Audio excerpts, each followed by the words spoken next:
In 3, 2, 1, and do establishing reticulating splines. Yeah. I love that you can hear the sound now.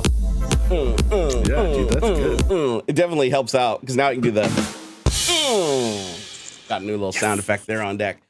Hello, everybody, and welcome to the best live stream on the whole internet. It's even better than anything Mr. Beast has ever done, and I stand by that. That's true.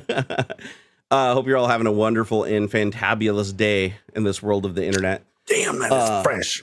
Holy cow! Whoa, I know, right? Man, I write this. I'm looking at the stream. I'm only looking at it in 720p, dude, and it's gorgeous. Holy crap, dude, man! We are streaming right now. We are coming at you. We're coming at your faces right now at 4K, 60 frames per second, right? 4K 60. 51,000 kilobytes per second. Okay, 51 megabit just upstream to YouTube. You were crispier than me, though. I have to say. You know what? On my side, they look pretty dead even. Honestly, in the video window, they do, but I mean, on the YouTube stream, you are definitely crispier than me. Really? And I think that's because even when not so, like we fussed around with my camera settings and stuff. Yeah. Even then, I still can only push into video at 1080. Oh, it wouldn't let you up it from that? Nah. Oh, that sucks. That sucks because it did on mine for some reason. Like when I went into Maybe control room. The host. So like when I clicked on the cog. Well, I mean, you can create it. You can be a director. You just have to click the little thing to say you want to become a director and type in the password I gave you earlier. Okay. But yeah, I clicked on so you clicked on the cog and where you select your video source and down below the sliders you couldn't go to 2160. Oh man, did you try leaving and coming back after you did it? Yeah, I did that. Yeah. Okay, and so there must still it only be had something. the option to join at 1080. Oh, you know what? I bet you when you set the auto setting, on the camera, it just defaulted to 1080p anyways. Because of the little LCD screen that's on the camera, it probably only is 1080p. So next time, if you want, go into that and we'll try it and see how it works. But I'll tell you right now, you're looking goddamn crispy because I'm still up-resing you, dude. So I'm upscaling both of us. We both got the upscales. I'm blowing out, you guys. Say I'm too dark.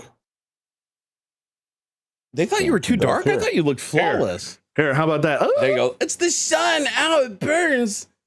It burns thine's eyes. My eyes hurtses. I'll go just a touch because like I try not to go too much zebra. You know, it's like overexposed. Yeah, no. I like to keep it backed off a little bit. Yeah. Let me click save here. And I look brighter on the previews and stuff than what I like, or a little less bright, I think, than on my preview in the little. Whoa. Why is this going off 700 times? Whoa. Percent message.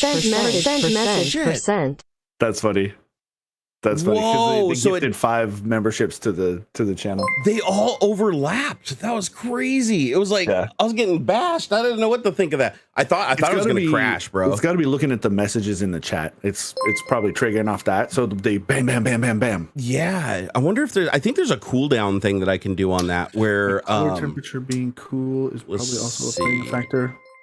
It's just your white balance, just from you have natural light coming in the window and you're just white balancing to that. Yeah. I have warmer light in my room. You know, I like if I went to a brighter, like here, so like if I open up my lighting controls, come on, if it works, come on, there it goes. Okay. Now watch, I can make myself really like cool too.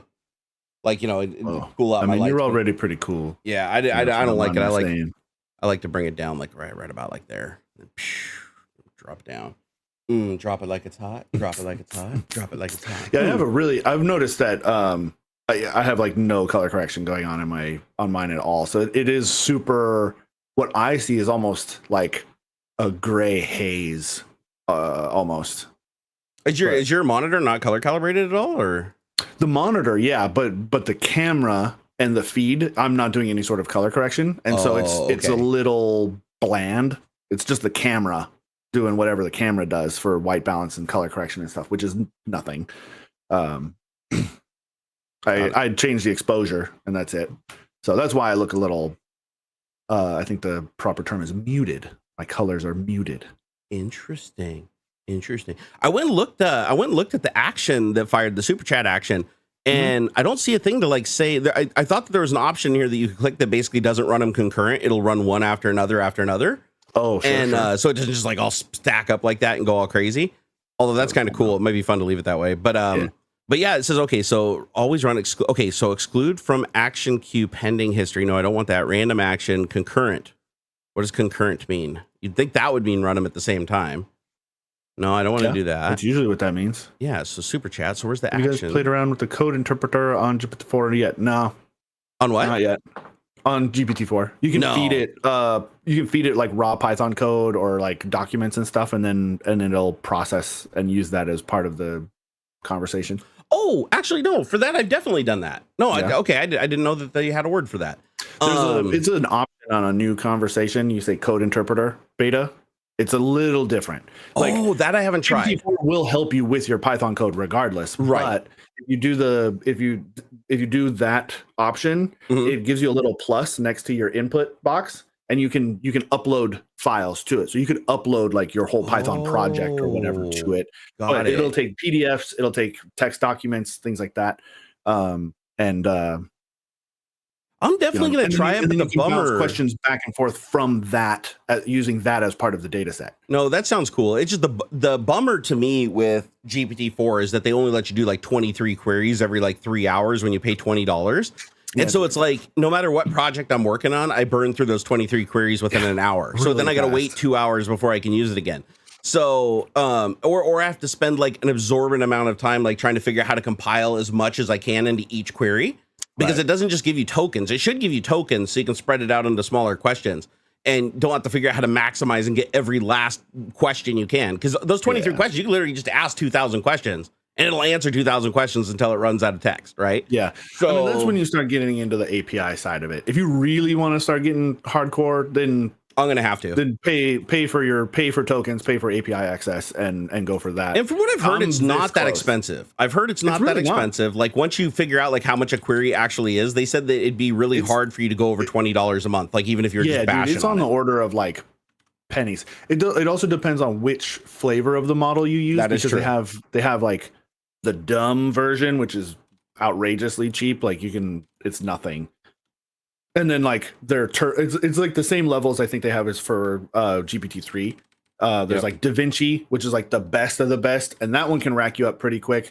But even still, you'd have to be doing some hardcore shit to reach, $100 or something. It's like true tenths of a penny or something. I think they even, if I remember right, they even have a mechanism that you can tell it when to stop. Like you can say, this is how much I want to spend. Don't go over too much. Yeah, and I'd probably do something like that and just put it in like $5 increments or whatever, just so I can get a feel for like how much I'm burning through it. I'm tweeting this out, by the way. If you guys want to go boost this tweet, I would very much appreciate it. How much you been paying, Elliot? Like, give us an example. How many tokens?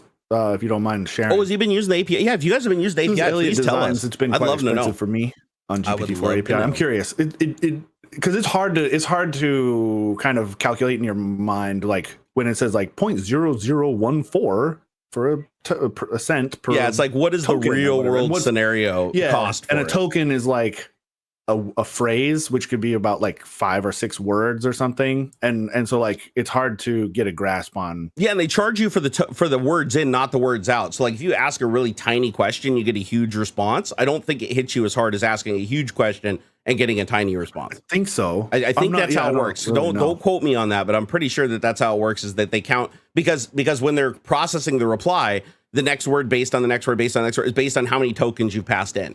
So if you pass in less tokens, even if it's giving you more text back, it should be easier to generate that more text than it would be the other way around when it has to break everything up. In 30 minutes with Auto GPT. Okay, but what did it do in 30 minutes? Like that's a long time. Wait, you said 20 pounds in 30 minutes? Yeah, but what task did you give Auto GPT to do, and how many tokens did it use in 30 minutes? Because like you're not doing one at a time in 30 minutes. Yeah. Yep.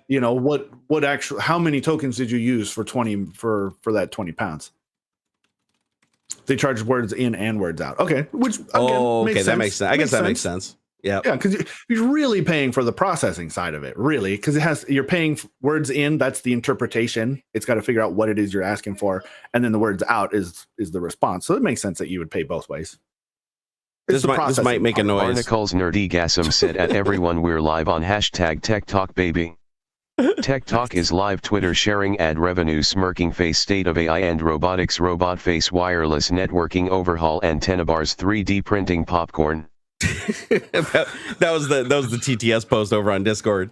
Yeah, I'm just going around. I'm just putting it everywhere it's supposed to be, so everybody knows that we're live right now. GPT-4, what are example questions to push the AI to give an impressive answer? I mean, that's super subjective. I know that the Biden versus Trump AI thing that's going on Twitch right now is over $300 a day to run that. Holy shit! Actually, that's their open AI. That seems like a lot, but that's all day. Like they go for 24/7, engaging thousands of people in nonstop dialogue. Where probably every 15 to 30 seconds, it's another query of them saying stuff. Well, the other ones are racking up, and they're doing multiple queries and throwing away the ones that they don't want. So they have people on the back end literally going through and like selecting comments and then say, give me a response. And if they don't like that response, they'll like give a couple and then they pick the best response and then they put that into the queue. And that's why it seems like it works so well. Like it seems like it works better than some of the other AI things they did, like the Seinfeld thing.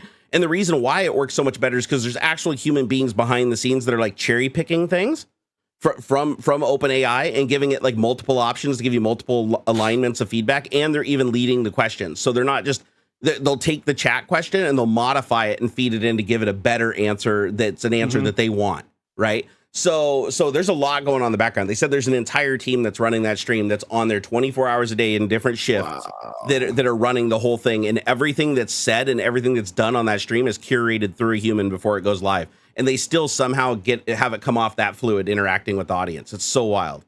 That is a really fun stream. It's super cool. Yeah, like I mean, I honestly I don't even watch it anymore because I can't get away from it. Like I go watch it and I'm just like, crap, I can't get out of here. This is too freaking good. It's unique, right? It's unique, and the thing is, like, everybody knows it's fake, right? There's nothing in there that would lead you to believe that it's true. They even go out of their way to make sure that you know that it's a parody, and they even like rip on each other. It's like, oh, hi, I'm Robot Biden, I'm a Robot Trump. Like Robot Trump doesn't give a shit. So they don't want to mislead people, but they want to also teach people, like the team behind it. They said their ultimate goal is to teach people what AI looks like so that people don't fall victim to it and get fooled by it. Like they want people to know going in that, oh shit, this is possible now. This is like, so that they second guess everything. What's up, dude?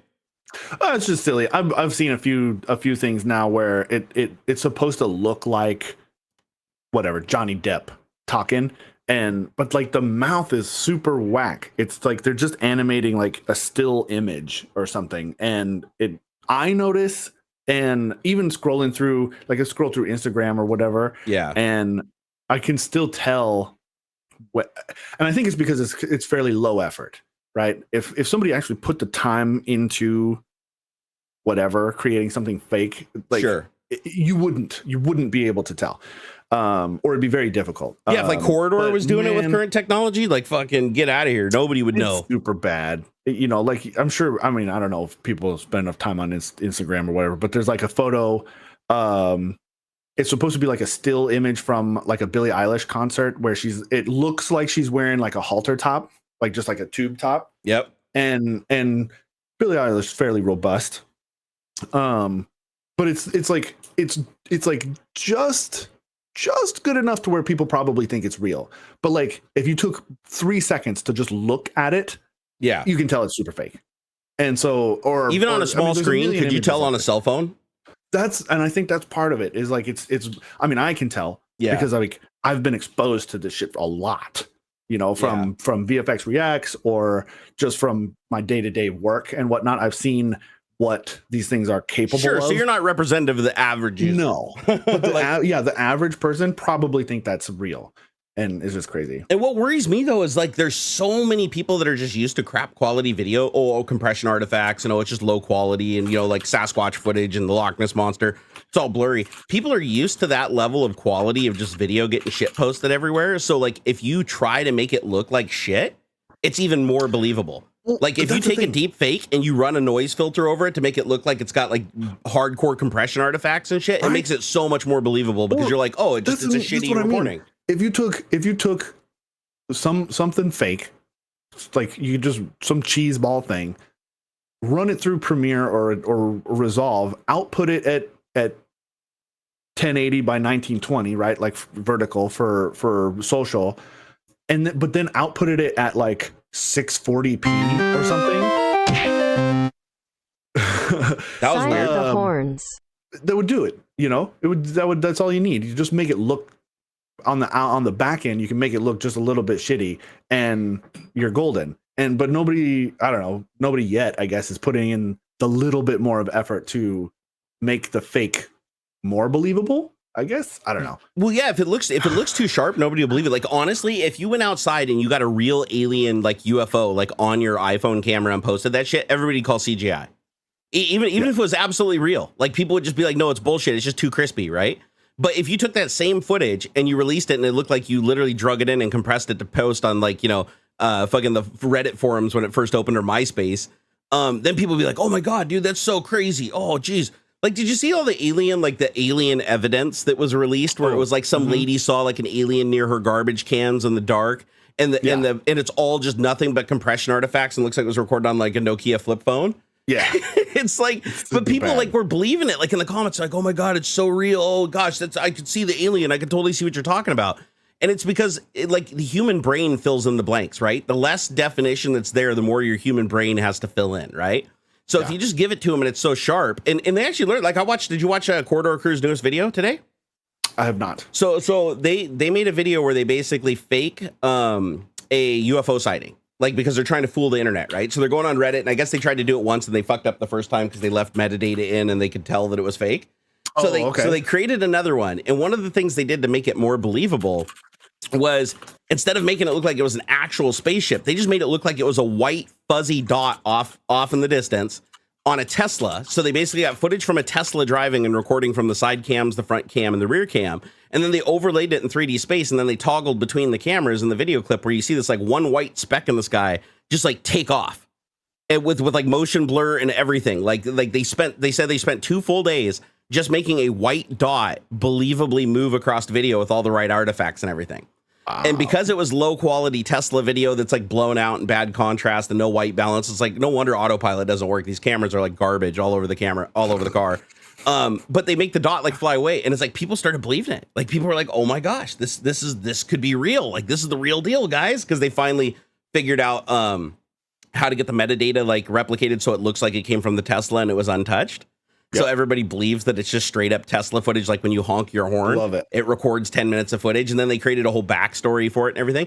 But people want to believe. Like, you can tell when they post this shit, like they're on guard and they'll call out bullshit, but they want to believe. As long as there's nothing there that's like a big, huge overarching, this is 100% no way possible, they'll err on the side of this could be real. And so I'm of the mind that, seriously, if you whipped out your iPhone and you had like a fucking green alien with almond eyes walk up to your door and literally anally probe you for like 15 minutes on camera, and you post that shit on the internet, people would call bullshit. Yeah. Like, and you go to the doctor and they'd be like, oh yeah, man, your butt's like super gaped or whatever. And they're gonna be like, oh yeah, that's, he did it to himself. We found a baseball bat. He might've just washed it off before we got there. Like, it's like, you would never be able to convince somebody you saw an alien, even if you had that video footage. People would go through it forensically and be like, well, the artifacts, there's a program on GitHub that can do that and reconstruct the artifacts. And then you see there, like, the color imbalance with the white balance. You can do that with like light shaders now in Unreal 5. And, pretty soon it's going to be impossible for like forensic video analysis, because they're just going to go into court and say anything you can see with a human eyeball can be constructed by this fucking piece of software. Yeah, for sure. I mean, dude, even now, like, I mean, that's going on a weird tangent, but like, even now, expert testimony like that is trash, super trash. They'll just find an expert who will just say, that'll agree with whatever they, and then be able to, especially on the prosecution side. I listened to a lot of true crime stuff like that, and like, or like Project, what is it? There's like a whole group that like tries to get innocent people off, wrongfully convicted folks. I love watching those. Yep. Project something or other. I can't recall now. But dude, it's bonkers. They'll find anybody, and there is no like legal standard for what could be considered an expert in court. Like, you don't have to have a certain like level of certification or like anything like that. It's like you can just drag anybody off the street and call them an expert, and like the court doesn't check or like like grill them or anything like that. It's up to like the defense, or it's up to the actual like proceeding part for them to like, oh, well, where did you get your credentials? Are you actually trained in this sort of stuff? And like blah blah blah blah blah. How many? And because it's just freaking crazy. It's and then the problem is the technology moves so fast. They're like, oh, what program did you use to analyze this? And it's like, oh, you realize there's 10 generations of new deepfake technology since that last thing you analyzed. It's like, okay, now their testimony shot down because they. You know, like actually a great example of this is like, and this is a little controversial, so we won't go into details either way, but the Rittenhouse trial, right? You had two experts come in and watch the same real video that wasn't doctored in any way. It was just shitty quality video from a long ways away of the incident happening, right? And one, testified up there, oh yeah, this is, the stance is this, and, he's doing this, and he's aggressively being this, and then the other guy's like, no, this is a defensive stance, and the other guy did this first. And it's like the same video. They're both watching the exact same video on the exact same screen, and it's like potato quality. Like I'm looking at it and I can't tell either way. Like from the video, it's like driving around a block from like a long ways away and it's tons of compression artifacts and the lighting's all fucked up and everything. I can't tell like what's being thrown. I can't even tell the guy's holding anything. I can't tell anybody's holding anything. But both experts are like, oh, it's clear that he has here. If you zoom into this group of pixels, this is clearly the AR-15. No, if you zoom into this group, this is clearly a bag. Yeah. And I'm like, what are you guys looking at? Like this video is so trash. You can't get anything from it. So the case ended up getting drug on where they watched this thing over and over again, like thousands of times. It's impossible. And it's like at that point, now your brain's just making shit up. Because it's like after you watch it 1,000 times, your brain's like, I still don't know what the fuck's going on. So I'm just going to come up with a narrative. And then everybody just poisons each other until everybody sees the same thing. It becomes a group hallucination. And so not going one way or the other, I'm just trying to demonstrate a scenario where it's like, even with undoctored video, this happens. Imagine what happens now when on top of that, you can't even say it's an authentic video. Like you don't even know for sure. You're like, oh yeah, we got this from a security camera, but it had Chinese chips in it and it was a cloud connected camera. So the video could have been remotely doctored, honestly, right? That's where I think there should be some sort of like quantum. That's where like the focus or I don't know how you'd go about like fixing, like in the sense of like unaltered, right? Fixing the data. For that sort of thing. Like, I don't know if there's some sort of like, we have the technology today to do it. Could do. We have the tech. We have the tech to do it. It's called blockchain. That's kind of where my head went, right? Was like, but then I don't, again, that's a subject I don't know enough about to really comment on. So I tend to dance around it, but I'm like, that's kind of, So at a fundamental level, just at the dumbest possible level I can explain it, blockchain you can add to, but you cannot remove without breaking it. So think of it, it's constantly being re-verified. Right. As soon as you add a record, the hash is being. Yeah. As soon as another record gets stacked on top of yours, it's very linear. It's like you're literally putting something in a ledger. As soon as one thing is put after your thing, you can't delete your thing anymore because it breaks the entire chain of custody. And you can't even change a single byte. If you change a single byte, it breaks the chain of custody. So what it requires, and then the whole network is constantly validating it, which means if somebody goes in and does modify it and delete like 100 records back and tries to reconstruct it, the rest of the network will reject it because the majority of the network will always have the real answer. That makes sense. Yeah. Okay. So then, like your security camera company. Yeah. All of the footage that you ever upload to them, or I suppose you could do it yourself too. You'd have your own. What you would do is you would get the checksum.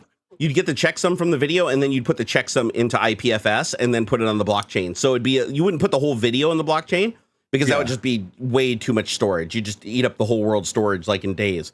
But if you just stored on your own or whatnot, but like if every day if there was like a forensic like fingerprint that says, okay, this video that's recorded on this camera at this point has this checksum, and they put that checksum into the blockchain, you'd be able to check it against that and say if anybody changed the metadata, removed it, or even modified a single byte in that entire file, it would break that, and you would not have that chain of custody anymore. Elliott Designs brings up an interesting question. He's like, couldn't it be doctored before it's put onto the blockchain? And I suppose at that point you'd have to have it'd have to be verified back, right? Like the camera would have a way of okay, this is what I recorded, some hash or something that goes along with the video file, and if that gets changed, like the camera has to identify somehow. Yeah, I get where he's coming from. Like, I get where he's coming from. Right? Like, what if it was a modified camera that was like, or some man in the middle kind of a thing, right? Like I got a box between the camera and the uploader thing. Yeah, that I can fuss with it beforehand or something.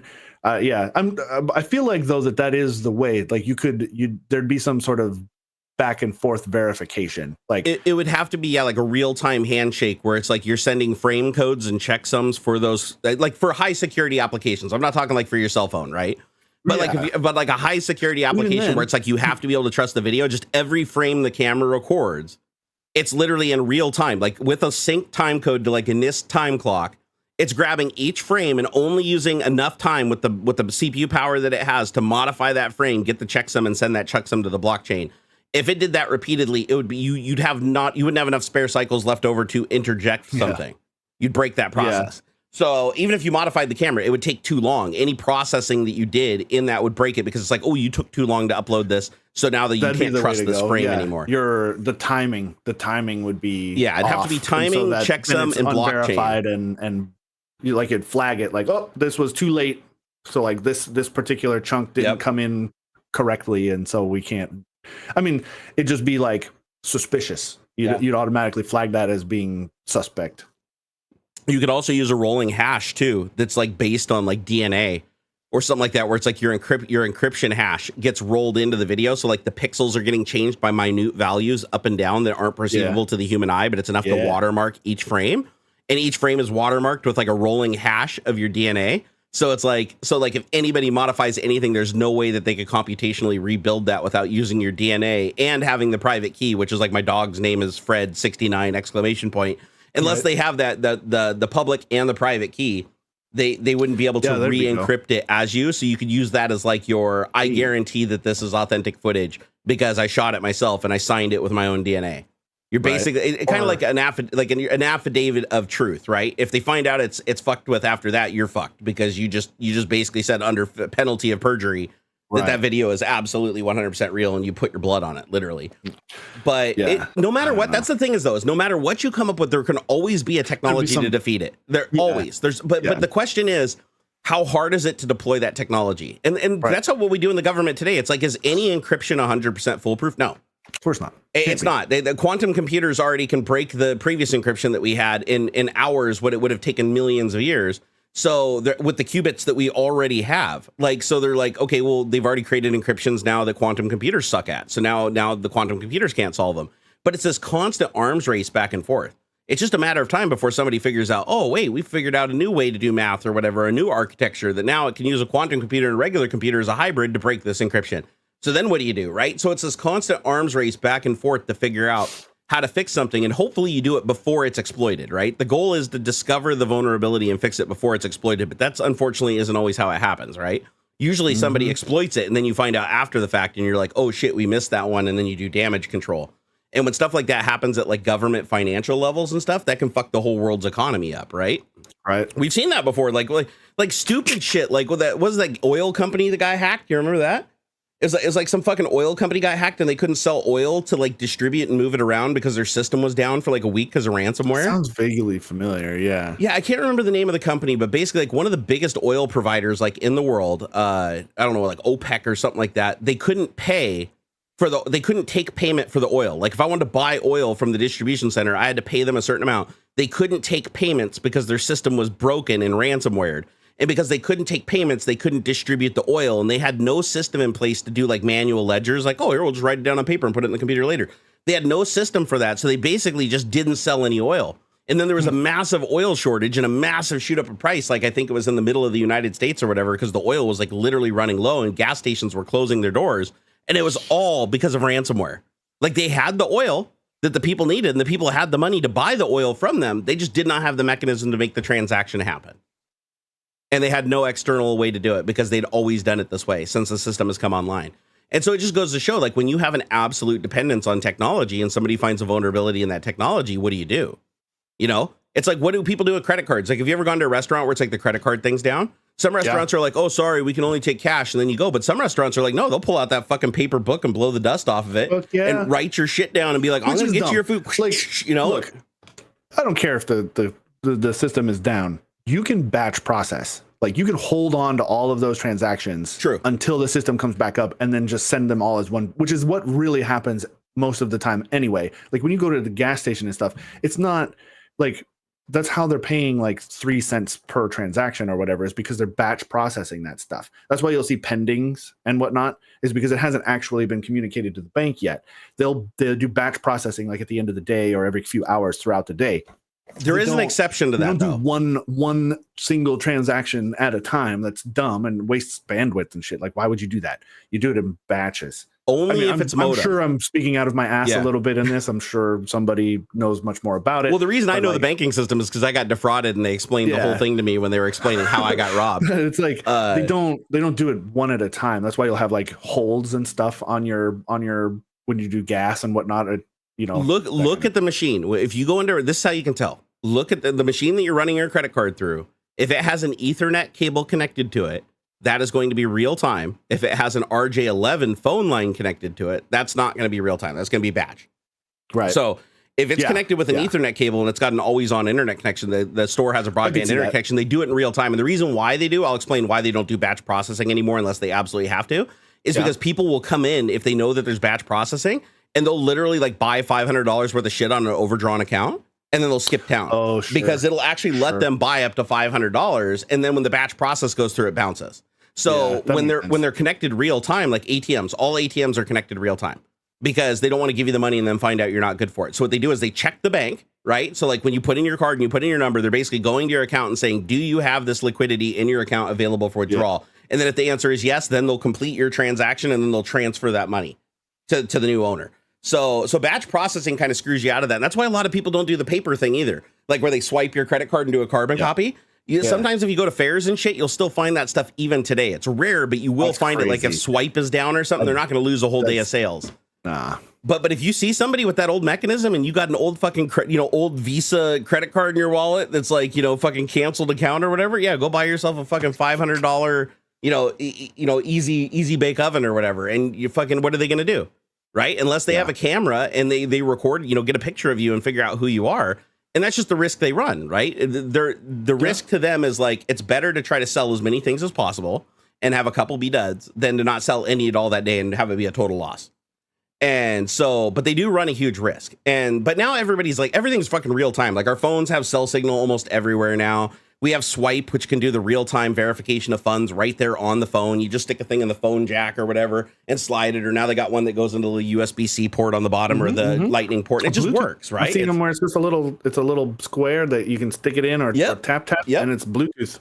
Yeah, it's like everything is so easy now. Like transferring money is the easiest fucking thing now at all time. Drives me fucking bonkers. I was just going to get onto that. Transferring money from one bank to another or from whatever, like it especially banks. It's the banks that fucking slow shit down. Yeah, like it drives me bonkers. I can touch my phone to your phone or be 1,000 yards away and just send you money instantly, but you go to the bank and you got to do like Swift transfers and shit and wait for like days. Yeah, it's like I just went through this. We use the bank bill pay, right? You can set up. You tell the bank like, oh hey, send money to this whatever, the power company or whoever the fuck, right? It takes like 3 days for them to like talk to the other people or in my brain, because I think it's like an ACH, I think is what is happening is an ACH transfer. Eat the banks. Yeah. Fuck you, fucking the banks. Yeah. Eat the banks and do I hear somebody? Eat the rich. They might as well be cutting a physical paper. Oh, I know. We got a David here. I literally just had to go through this. It was an absolute freaking nightmare. Insane. It drives me insane. I have not written a check in 15 years or more. I don't even know the last time I wrote a physical fucking check. Sorry, this is driving me bonkers. Get angry. Doesn't exist. Money doesn't exist, right? It's all digital. It's all just promises to each other. So it should be instantaneous. I should be able to pay any bill at any moment and it'd be instantly fucking transferred. It doesn't matter if it's a Saturday, a Sunday, a Tuesday, whatever holiday, it doesn't fucking matter. If I can send, I can send you, David, $1 million, or well, probably not. There'd be paperwork. I'm happy. I can send you money instantly, and it goes from my fake bucket to your fake bucket. Yeah, instantly. It's numbers in a freaking ledger. There's no reason. It's no reason my bank needs to take 3 days to pay my bills. It drives me nuts, dude. Why are we paying for our bank accounts? That's old people. What? Old people. Well, that's me. What have we done people. now? You're not the old people in charge, man. I'm talking these geriatrics who don't even understand. Hey, what'd I do? Elvis, No, I'm just kidding. These Elvis hips are the devil and stuff, man. It drives me nuts. Yeah, I love this guy on TikTok. He's selling these stickers and whatnot. They're like who I'm voting for kind of stickers, and it says whoever's younger.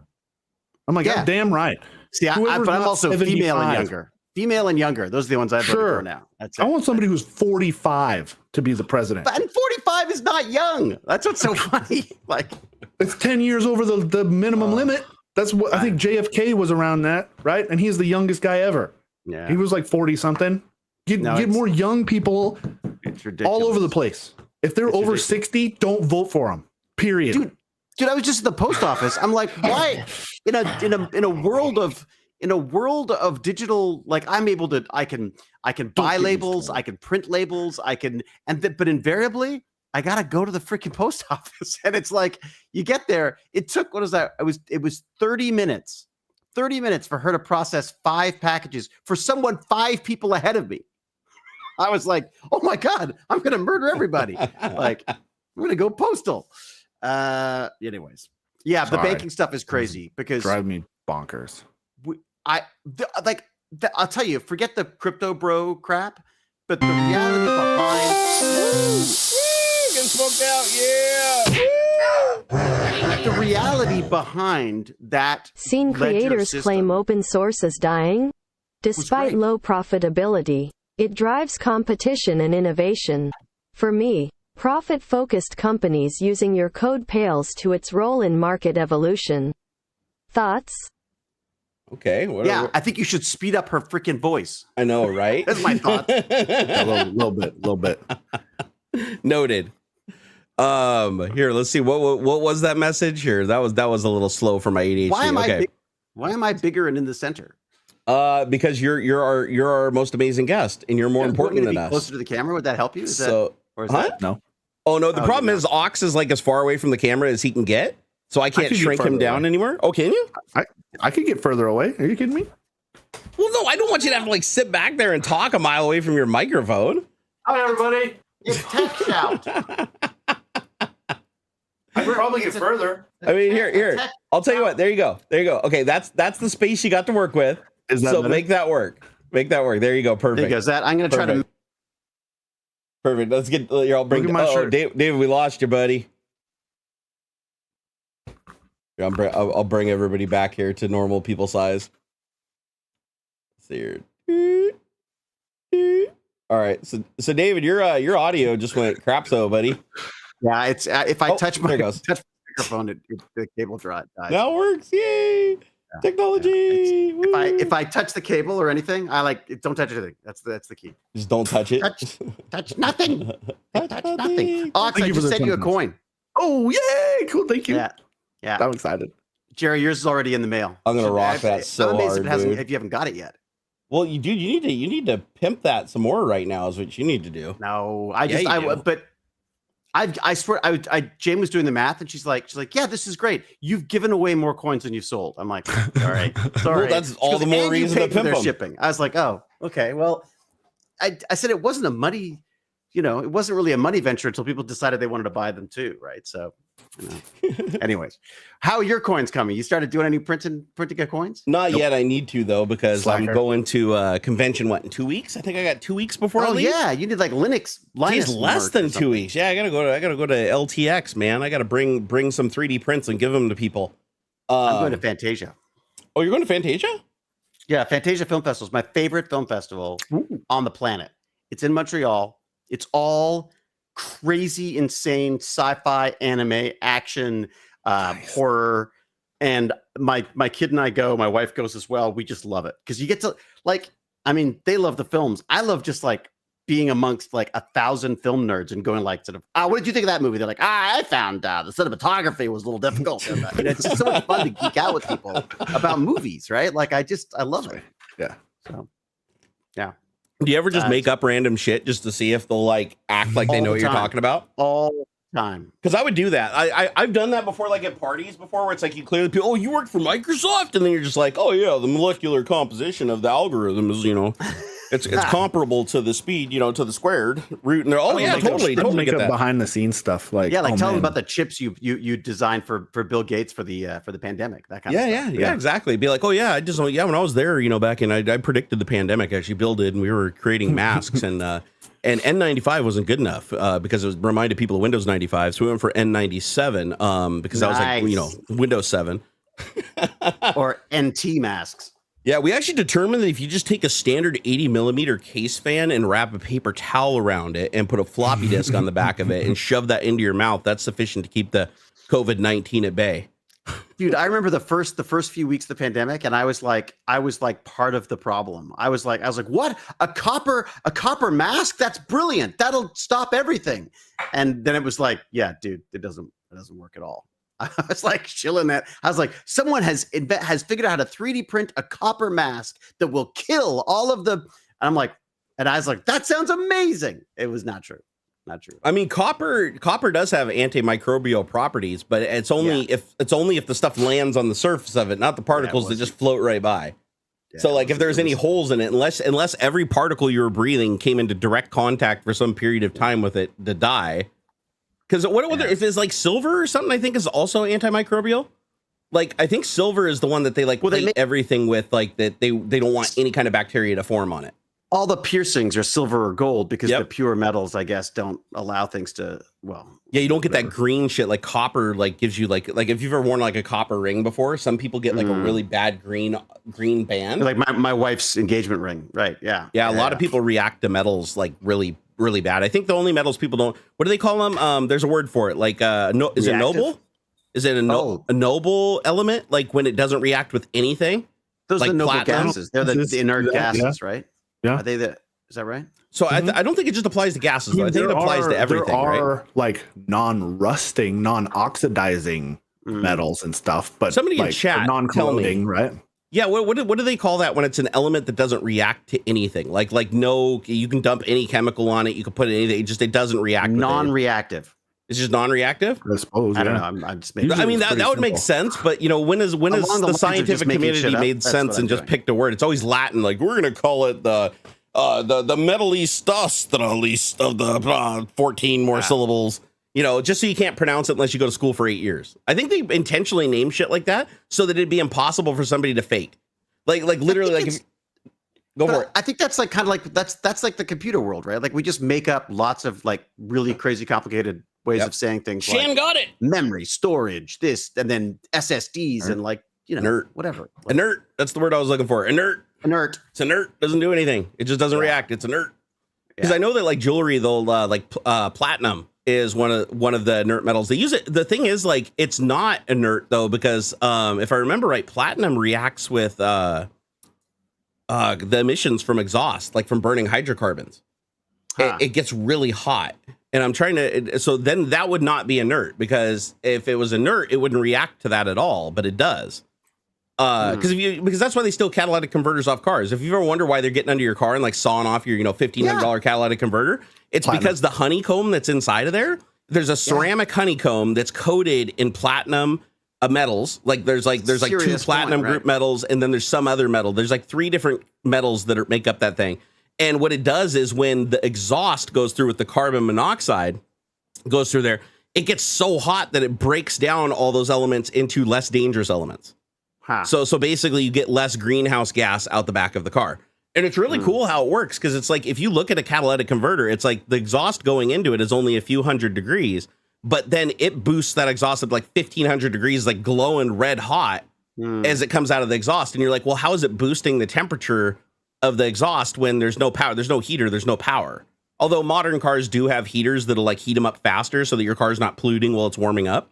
They'll preheat the cats, but they only do that on new cars. Old cars, they didn't bother.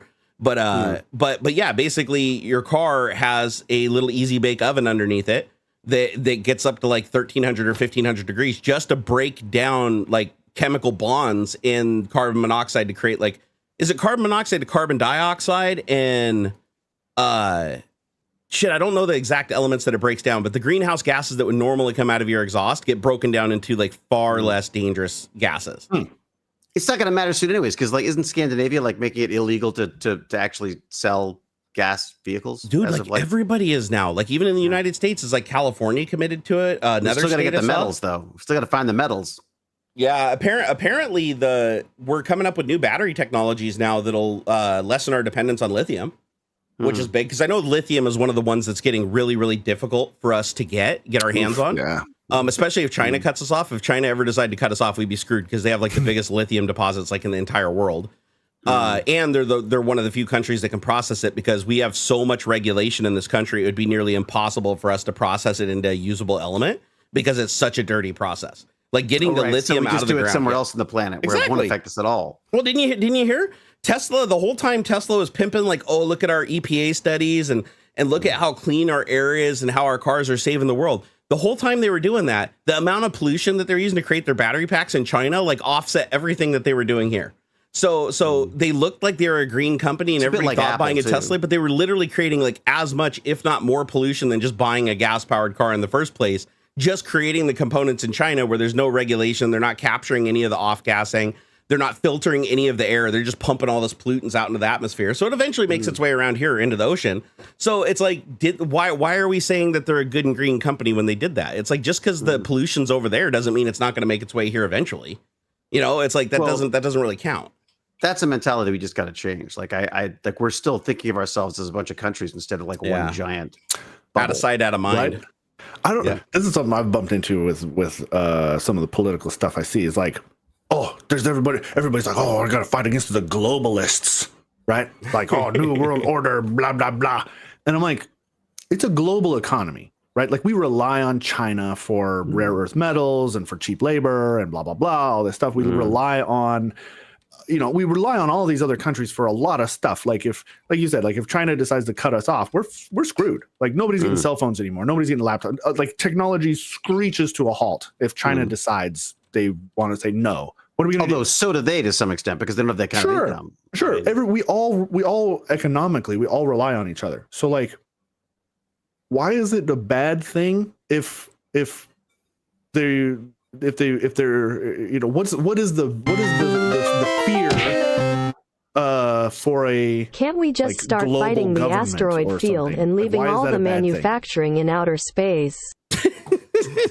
Can't we just start fighting the asteroid field and leaving all the manufacturing in outer space? That's expensive. Yeah, that's we're not quite that cheap yet. There are a number of projects working on that exactly that. Exactly that. They want to capture asteroids, drag them closer, and mine them like that with robots and stuff. Yeah, they really want to do that. Well, didn't they just figure out? I mean, why not? I guess the problem is just getting stuff up and down from Earth, right? Yeah, and I think to the globalist thing, like it'd be impossible, really, because look at the United States. Like I feel like other than maybe like China and India, I think the United States has one of the largest like nation populations, and we're still not that big. It's like 375 million people or whatever. It's not a whole lot. It's not like a billion people like in India, but it's near impossible to get everybody to agree on or to even compromise on something. To try and get 8 billion people to Dude, we can have fights over beer. Like, I mean, what the hell? Yeah. Like, I mean, seriously. I don't know. It just seems. Well, the asteroid stuff that asteroid they just crashed shit into, like to try to change its trajectory. By the way, that was successful. If you guys didn't know, so we can successfully like shoot really expensive asteroids at like hypersonic speeds towards rocks coming at us and slightly deflect them away. So most expensive ammo ever, right? It's like the military's like, hey, how much is that nuke over there? I don't know, about 75 million. Oh, how much is that thing we're gonna crash into Osiris 3? I don't know, 2 billion. like how much of that do we get back? Nothing. No. And what is it? Is it going to destroy? Knock the asteroid off into space. Exactly. Is it going to destroy the target? No, it's going to slightly move it 1 degree to the left every year. I guess their point though was like, should we get ourselves into trouble, we don't have to send a bunch of actors up into space to solve exactly. We don't have to take care of it like days before it's going to kill us. We literally launch a mission 100 years before it's a problem. Because now we can predict. I mean, we can predict the trajectory of objects in space like really well now because we track so many of the different objects. But no, we're hardly looking at like I think they said, what is it? Yeah, it's like 3%. No, but the closer it gets, it's more though. Oh, NASA just discovered this piece of rock that's going to pass really close to the moon and shit. Like, it's because we're hard. I know it's always like the day of. Yeah, hey, look at that. Well, it's coming in a week. No, what cracks me up though is they still, most of the objects that are, you know, pose a possible threat still are found by like amateur people operating like these high powered telescopes up in the mountains.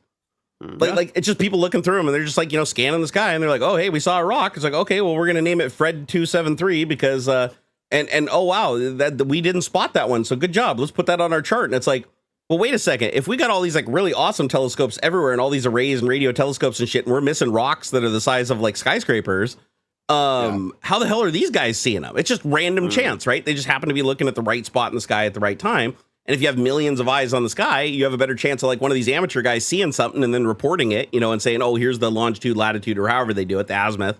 And then, you know, NASA can look at it and confirm it. I think there's even a hotline you can call to report it. It's like you just call up and say, hey, I saw an object. Is this a known object? Like it's not listed anywhere in the registry. And then they'll reply back and be like, hey, you can name it, or that's top secret. We'll kill you if you tell anybody. It feels like there should be technology for that. Like I feel like there should be something that, you know, is handling that for us rather than relying on Freds out there with their telescopes, right? The problem is we have so many damn things. Like I think we have like, what is it, like 4,000 objects just in low Earth orbit that are just like old spent like rocket tubes from the Saturn missions and shit like that. Oh, our own shit. Yeah, that's it's like a debris field. So that like no lessons learned there. I guess we've just gone and polluted another part of. It throws everything off too. It throws off like all the detection because like when they're looking at the sky, the computer system's like, oh, whoa, I just saw a new thing. Whoa, I just saw a new thing. Whoa, I just saw a new thing. And it's like Elon Musk's like new satellites that he just dropped. Oh my God. Those are insane though, because they're everywhere. I went up north and I'm looking at the sky and I'm like, holy crap. How did he I just understand how he got the right to literally change the night sky for the entire world. Dude, you and me both. You and me both. I don't know. I've thought about this a million times. I've had this question. I'm like, how the fuck does one dude get to just occupy the whole Earth orbit, like everywhere across over every country? And who did he pay? And why don't I get a check? Because it's my sky too, right? I mean, isn't it everyone's sky? Like, and do you really think like this is the thing I think is going to happen? And this is me, just a pessimist to me. Is North Korea likes to just piss people off, right? North Korea is really big on just making a statement and pissing people off, right? They just launch nukes out into the ocean and shit like that just to scare Japan, right? What happens when they can start just launching these things up and just blowing them up in low Earth orbit and taking out like 1,000 like satellites with an EMP at a time? Well, like they don't have any satellites up there. They can't afford to put a damn satellite up there. So what would they care? They'd have nothing to lose. They would just cause chaos. Like all of our targeting systems for our nukes are all satellite. So like what do we do when North Korea just decides to shut down low Earth orbit and just like EMP the shit out of it? Like, can we even attack them at that point? Because like if they're just blowing shit up right up over their country, they don't even have to do that. They don't have to blow anything up. They literally just like all they need is like a bag of BBs would do it. You know what I mean? Like, right? Yeah. You get anything up there. Once it starts moving in orbit, it'll take out like what's the I can't remember what the term is, but for that catastrophic. You know what I mean? Yeah, you just got me thinking of a very scary scenario there because they're already talking about like how some of these bits up there that they're tracking are like the size of like a golf ball or a baseball. Or the grain of sand. The grain of sand is they're most worried about on the space station.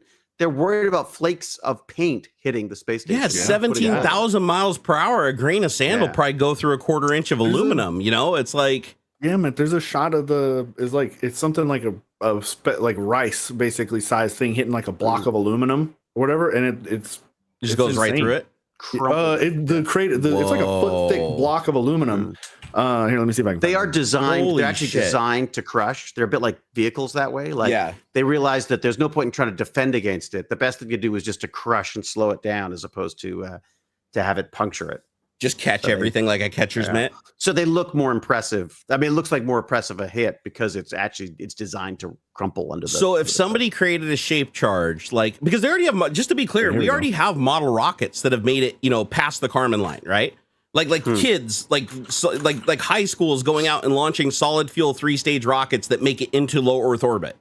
So you're saying that if they just made a whole bunch of those, like North Korea, and they just put a bunch of packs of BBs with like an M80 in the middle of it, And they just fired those up there and just, all day, all night, just boom, boom, boom, boom, boom, just like shedding. Well, millions and millions and millions of those BBs would probably get in some kind of orbit for some period of time and do massive damage. Could you not could you people set up weather balloons all the time? Couldn't you set up a weather balloon that gets to a certain height and then fires a rocket? Yeah. Surely, totally. That's how it wouldn't be that. That's how Burt Rutan, he's working with or was working with Virgin, I think. They have the White Knight airplane and then the spaceship 1 and 2. They take the little rocket thing way up high. They drop the rocket and then that boosts out into space. Yeah. I mean, you figure it just. I feel like the technology's there. You could probably order it from Amazon. I mean, I don't know all the logistics. Cobble it all together, yeah. I just play rocket scientists on television. You guys see this? Like, I got it on screen. So you guys can see it. McKay wasn't a rocket scientist, though, was he? Come on, astrophysicist. Wait, how big was you know how planets wiggle and stuff? That's not going to get you into space. You got to be already in space to do that. How big was the debris for this picture I got on the screen right here? It says it was a half ounce. This was done it was like a test. Apparently, this is an old article. It was an anonymous user on Reddit, but apparently a half ounce of space debris to a block of aluminum. Wow. I mean, my God, that is crazy. Yeah. Oh, and then that's like, and then the over here is like that. What do they call that? Crumple effect. That's literally it. Yeah, wow, that's they call it like honeycomb. I think it is. I think it's like aluminum honeycomb. And they use it. They use it in supercars too to like make like lightweight chassis and stuff like that because you get all the strength of like a solid piece of aluminum, but you take out as much of the weight as possible.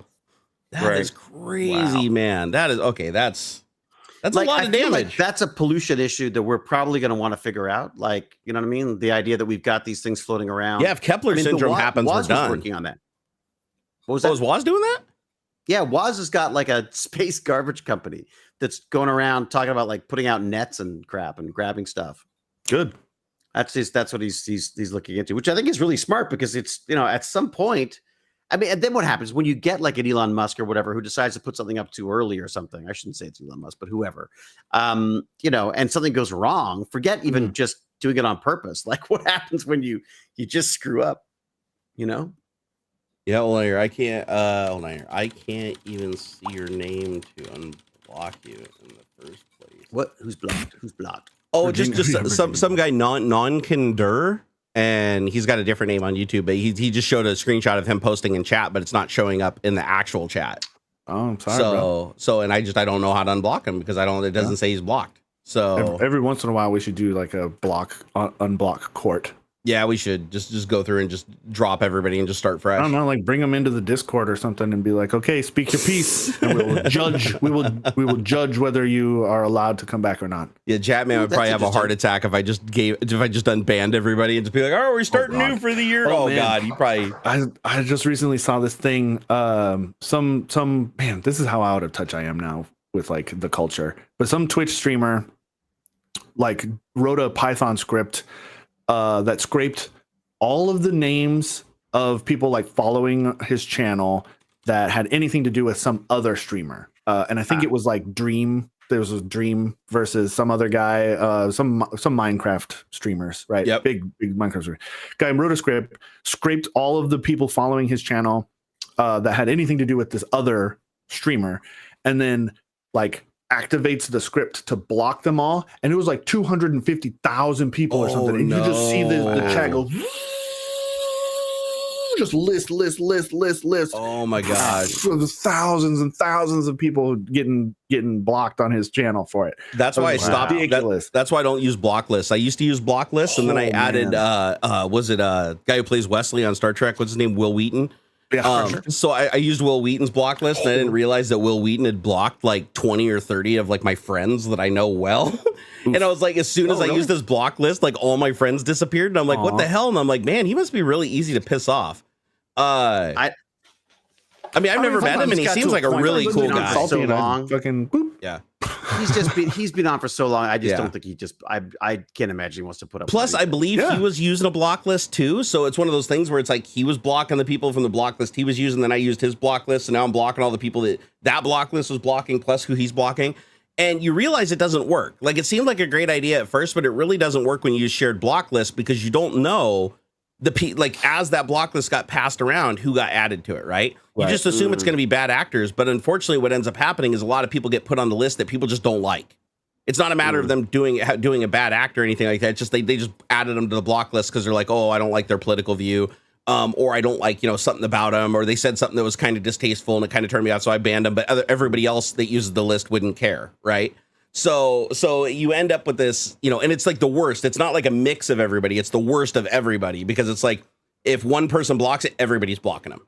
So it creates a problem. So that's why I stopped using block lists a long time ago. There's a cool plugin that it's probably still out that lets you like go through a list of like all the block lists that other people have created, and then it'll actually show you, if you go to the Twitter of a page that uses it, it'll say, oh, do you want to copy their block list or add their block list to yours? And then so you can go around and say, oh, I want to block the people that this person's blocking, and it'll just build up that block list. But yeah, when I used it, it blocked out so many freaking people. I was like, oh my God, that was a hard recovery. Like by the time I'd shut it down, because when I started it what it does is it literally goes and blocks their accounts. Like it doesn't just hide their tweets. It would have been better if it just hide the tweets, right? Because then I can figure it out and bring it back. But when you block somebody, they unfollow you.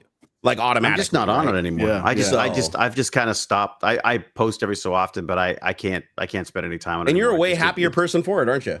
Yeah, it's too triggering now. There's just always something that I go like, but that I actually respond to. Like I actually go like, what? That's every single time. And I'm like, you know what? I can't do it. I'm very too stressful. old. My heart won't take it. It's very stressful. I've actually considered switching to a post only methodology where basically I just create a plugin, because actually this is a cool thing. I already got a plugin architecture created from ChatGPT that I've already tested and it works. And I already have a couple of plugins that do exactly what I want them to do. And so I was like, I can write plugins for Twitter relatively easy. And I was like, I could write a plugin for Twitter that would literally just hide any tweet that was from anybody who I didn't personally follow. Like if I don't personally follow them, it just doesn't show up. It just hides it. The problem is I've been on for so long. I follow so many people, and sometimes, every so often someone will go rogue or lose an account, I've just discovered, I just found it's honestly easier just to avoid it. I don't know what the advantage of it is anymore. Yeah, I mean, for posting, for me, it's the advantage is I have 109,000 people on there that follow me. Now, I don't. What is the response? The response rate is very low, 0.01 or something. Yeah, ever since Elon came along, it crushed it too. Yeah, I got 100 and something too, and the response rate, I get a better response rate from my email of awesomeness every week than I do from Twitter, and that doesn't even have that doesn't. Who manages your email list? Followers. Who manages your email list? Like what program do you use or company do you use? I use MailerLite. MailerLite. Is that how much does that cost? That thing? It was the cheaper one. It's about to get more expensive because as soon as I hit 1,000, it'll go up. But you know what? Honestly, like I get so much joy out of it because I can, you're writing to people who want to hear what you say. Yeah, they can argue with you by just sending a reply back. I mean, it's actually, fantastic. Wait a second. I think that's a good point across a lot of. I'm going to kind of hijack this a little bit, but I feel it's related or relevant. Because reach and like people not seeing your tweets and whatnot or engaging like they used to, probably because they're not seeing it. Same with like YouTube, right? Notifications people aren't seeing when you post a video. Every platform's doing whatever. It's because all of these distribution platforms, right? Because that's what they are. They're media distribution platforms, whether it's YouTube or Twitter, Instagram, whatever. Their broadcast channels are beholden too much to the advertising dollars. Right. And so there is little incentive for them to promote or support your little collective, which I think is dumb. I think that's not correct. I think Instagram does pretty well at this, and I think TikTok is on the right path for some of this as well, because they're both pretty good. I like my Instagram ads. I feel like the ads that I get are relevant to me. Oh my God, I want to buy everything. They're great at putting ads in front of me that I want. Yeah. TikTok, not so much, but the content I see on TikTok is exactly what I want to see. And once TikTok, and if I want to manipulate that, it's very easy. How does Facebook get it so wrong? How does Facebook get it so wrong, but Instagram gets it so right when they're the same fucking company? So I think that has more to do with like legacy code. So like Facebook is like scam. You go to Instagram and then it's like companies and respect. Like I don't get how it could be that different on the same account. I think it's the consumer as well, the Facebook consumer is very different from the Instagram consumer. Like the mindset of what they're consuming on the platform you might is be very able to different. convince someone to click something in that, as opposed to and it's like legacy code, right? Like, why does Premiere Pro suck? Well, it's because there's still like 1.0 code at the very core of it all, right? It's they haven't rewritten it in 30 years. So like, I think that's part of it, is like the framework of Facebook isn't set to be that malleable. But it just leads back to the idea of like, if you really want to reach an audience that cares about what you have to say or whatever it is you're broadcasting, you have to create your own community elsewhere from your distribution platform. Like your mailing list. Like it works because it's specific. People have chosen to get the content that they want from you. And it's an option, and it works because only the people who want it are signing up. Same thing I love about Patreon too. It's like you don't get people on Patreon usually that are like, "Oh, this is stupid. I hate this content. This is dumb." Like, or I don't want to see this anymore. It's like, well, they want to be there. They want to see what's behind the scenes. They want to see what's going on, good, bad, or otherwise. So it's like, because they're literally invested in it. Yeah, they want to see it. You know, so it's interesting. You know, Martha Stewart talked about this, of all people, where she said like she knows things. when she first got on the internet, people were like, "Oh, you just got to put your stuff out there. Put your stuff out there." And she's like, "No, my stuff is valuable. My stuff is, people pay to see my stuff. As soon as I put it out for free, then it's free, and that's the value." So she refused to do that, put things behind a paywall, had people subscribe and stuff. And it's actually kind of smart in a way, because I feel like we've all been suckered into this belief that you just put it out there and you're going to find it, and we're going to come Casey Neistat, and we're going to be billionaires. And it's like, well, of course they're going to sell that, because that's what, you know, that's like, it's, once again, it's just selling the dream. It's like, it's you know, it's a self-fulfilling prophecy, right? Dude, it's the real estate course. It's the late night real estate course. Every single time I see Tony Robbins or whatever his name is. I do think it's important to put content out. You know, on these platforms, to these broadcasts, right? More the better. But it's like public broadcast channel, right? I'm sure that still exists. I think it's part of the rules of broadcasting, is like they have to have a certain set of the bandwidth available to just anybody who they want. But how often are you really coming across the public broadcast channel? Like, who's really tuning into that? So you go to that channel when you want to find that kind of stuff. It's similar to just kind of like I mentioned to somebody, like, hey man, put clips on TikTok. You want to get your viewership? Oh, I'm trying to get 10 viewers on Twitch or whatever. Put your clips on TikTok. You will find an audience there, because, and I saw somebody in the chat that said, "Oh, TikTok is the worst." You are making it the worst. I'm telling you, TikTok is 100% the best platform right now for finding content that you actually want to consume. If you are seeing shit that you don't want to see, stop engaging with it. Look, literally just go to the search thing and look up a topic that is genuinely interesting to you. You will find content for it. The problem is that when you're my age and you know, breasts come up, you instantly spend too much time looking before you scroll on. You know what I mean? Yeah, and that's part of it. Oh, that's never changed for me. That was me at 12 and at 43. Please give my wife, Elise, a shout out. She just had surgery, replaced pacemaker. Oh, damn. She now has Bluetooth. Wife upgrade achieved. Cool. Wait, Bluetooth pacemaker? That sounds scary. What? Man, that sounds like you now have control of that marriage. I would not trust that. Any scammers on live though? Don't watch it. So wait a second. Wait, hold on. So I want to know more about this Bluetooth pacemaker. Does that mean you can kind of like rev her heart up a little bit? Like if you're sitting over there kind of getting bored on the side of the bed and she's all healed up and feeling good, you can just rev it up a couple 10-15 beats per minute? So the doc can check on it and adjust it if they need to. Well, they always had to be wireless, right? Because they all had to be controllable. Well, do you remember? Yeah, do you remember back when the microwaves used to fuck with them, and every microwave everywhere had a sign on it that said, you know, nobody with a pacemaker within 20 feet or whatever? I remember that back in the day, but they must have figured out how to fix them, because I haven't seen that sign for like 20 years. So they must have finally upgraded them all at some point.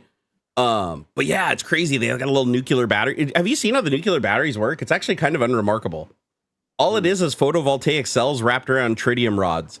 So the tritium just glows. Like, think of it like nuclear glow sticks, right? And it's just wrapped, and it just creates a very low voltage from the photovoltaic cells getting the light, the gamma. It has an app. Yeah, it's so weird. It's like, but they're expensive. Like, I think to buy a battery is like $190 or something like that on like eBay for like a little battery. You never have to recharge it. That's, yeah, it puts it's an insanely low amount of voltage though. I'm actually surprised that it like is enough to even use for a pacemaker. Like you must not need that big of a shock to shock a heart back into rhythm. Like when you're right on it, right? I mean, not to keep it going the way it's supposed to. Probably not. Yeah, my guess is it probably has a capacitor. Yep. The paddles are probably so strong because it's got to get through all your meat. If you got a thing attached right to your fucking heart, you probably don't need that much. Yeah, that's true. Like the frog's legs. Frog's legs. Yeah, a tiny bit of electricity, and they plus I wasn't thinking about this. I bet you they probably have a capacitor in there too, so it's just charging 24 hours a day. And then whenever it needs a little zap, it's pulling from the capacitor, and the capacitor is just always recharging.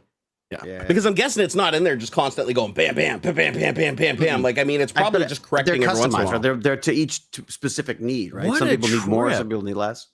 Well, we're all wishing her a speedy recovery. Yeah. Yes. Thank you for the $10 super chat. We really appreciate that. Hopefully your insurance will reimburse you for that. I just think it's funny. Like Bluetooth just doesn't seem like a very stable technology. Like I've never had a great experience. Quality Bluetooth or something. Yeah, you'd think it'd be like a Wi-Fi access point or something like that. That's just tried and true, never going to break down, has a range better than 3 inches. You know, you don't have to like rub the device like against her freaking chest to get it to find the damn thing and connect half the time. It's like NFC. It's got to be very short range. True. Or there's like a thing, some sort of repeater. Because again, all that meat in the way, like. But Bluetooth's even a power source to run Bluetooth is pretty power intensive. I don't think the latest incarnation of it is, but I know at one point Bluetooth was pretty thirsty, like enough that I disable it on my cell phone to get like an extra hour out of the battery. Right? It's the Bluetooth low energy. Oh, right? that's right. There's the low energy one. Yeah, for like earbuds and stuff really close. Okay. Yeah, because the old one used to just would just kill your system. Dude, that's wild. Oh, I wanted to double back on a question here really quick from Elliot Designs. He said earlier, seen creators claim open source is dying. That was probably me that was starting that. Oh, yeah. Despite low profitability, it drives competition and innovation. For me, profit-focused companies using your code pales in its role to market evolution. Thoughts? Well, I guess I'll start on this one since this was the thing I raised a big deal about the other day. When I meant that open source is dying, what I mean is that people are going to start backing away if their bodies of work are going towards corporate products that are then not giving anything back. And then they're not able to compete with their own technology that they've created because now the competitor has all their technology plus stuff that's proprietary. And as long as open source is treated that way, and we're seeing it being treated that way more and more as time goes on, because people are realizing that open source people don't have money for lawyers and they can't defend the GPL agreements. So 3D printing is one of the biggest areas where this thing's being exploited right now. And that is you have a 3D printing company like Prusa that comes in, hands all their code out because they're open source, right? They take from the community and they give back everything they make. So their printer is basically an open book. Here's everything you need to build it. Here's all the code that we can run for it. Here's the slicer. But then you have their competitor Bamboo that says, yoink, I'm going to take all that code and all that R&D that you made and that you open sourced, and we're going to put that into our printer. And then we're going to spend all of our money designing closed source shit that gives it capabilities that we're not going to give back to the community. Open source. Are Bamboo Labs not open source? They're closed source. They open source very small components. They do not open source the parts that are different from what the public stuff is. So they only open source the parts that they use publicly. Anything that like their image recognition of the first layer, their hot end technology, and it's not even special technology. It's all technology that has been created as other modules. And so they bring it together into their thing. And then they're like, oh, that's our proprietary thing. And in open source, you're supposed to open source anything that's connected. If it's connected to the technology, which in 3D printing, any changes you make are supposed to be part of the open. So their argument is they load it as a module because they load it as a module and it's not directly connected or whatever, that it's a completely separate piece of technology. And so it doesn't apply. They don't have to release it. And that's what makes their printer proprietary, so that if you use their slicer, you get 100% of the functionality. You use another person's slicer, they don't even give you access to it. Even if they wanted to implement it, they can't. I mean, that's the worrying thing about the open source approach now, is I've seen a lot of people who go into these things saying, oh, we're going to be open source. Yeah. Often this happens with the Kickstarters where you go like, oh, we're an open source Kickstarter, and everyone throws money at them and goes like, this is great. It's going to be open to everyone. And then after a couple of years and a bit of success or a bit of not success or whatever, bumps and bruises, whatever, they then basically fold in on themselves and go non-open source anymore. Yeah, and the more companies are doing it too, like, or more groups, I should say, not companies. They're pulling their open source out. Like StreamerBot did it recently. Another StreamFX, a plugin for OBS Studio. All these guys are pulling out of the open source space and going to closed source because what they're noticing is when they put their technology out there as open source, there are other people contributing to the project, but then you find companies that just take it all, put it into their own closed source product, polish it, put a bunch of stuff on top of it or whatever, and then re-release it, and they can't compete because every time they add a new piece of functionality, their competitor gets it for free, plus everything that you can't get back. And why this is so unfair is you have a company like Bamboo that can now sell a $2,000 printer for $800. And now this is great. This is great for the consumer. I want to be clear here. It's great that the consumer can spend $800 and get a $2,000 printer with all this crazy capability. And it is a good printer. It's a solid printer. It's built well. The parts are reasonably priced. But keep in mind that the reason it's $800 is because 90% of what makes that printer work, it was all given to them for free, completely tested by the community, created by the community, free and clear. All they had to do was the 10% of secret sauce that differentiated it from every other printer on the market, and then hold that close to their chest and get the patents and shit so that people can't touch them. And then what happens is they basically only had to do 10% development on their product to get it to market for $800. But what happens when Clipper and Marlin and Slicer and all these other projects come out of open source and they move to closed source? And now Bamboo has to pay for the R&D to build all that shit from scratch, or to at least program it from here on out for the rest of the time. Their R&D costs will go up, which means the cost of their printers will also have to go up. So it's like you're getting a cheap printer now, but over time, when every company has to redo the R&D, where before they were all collectively putting some stuff in the pot so that they could get a better thing out of it, now they're all individually going to have to develop the same things over from scratch. There's going to be no standards. Everybody's going to have their own closed proprietary shit.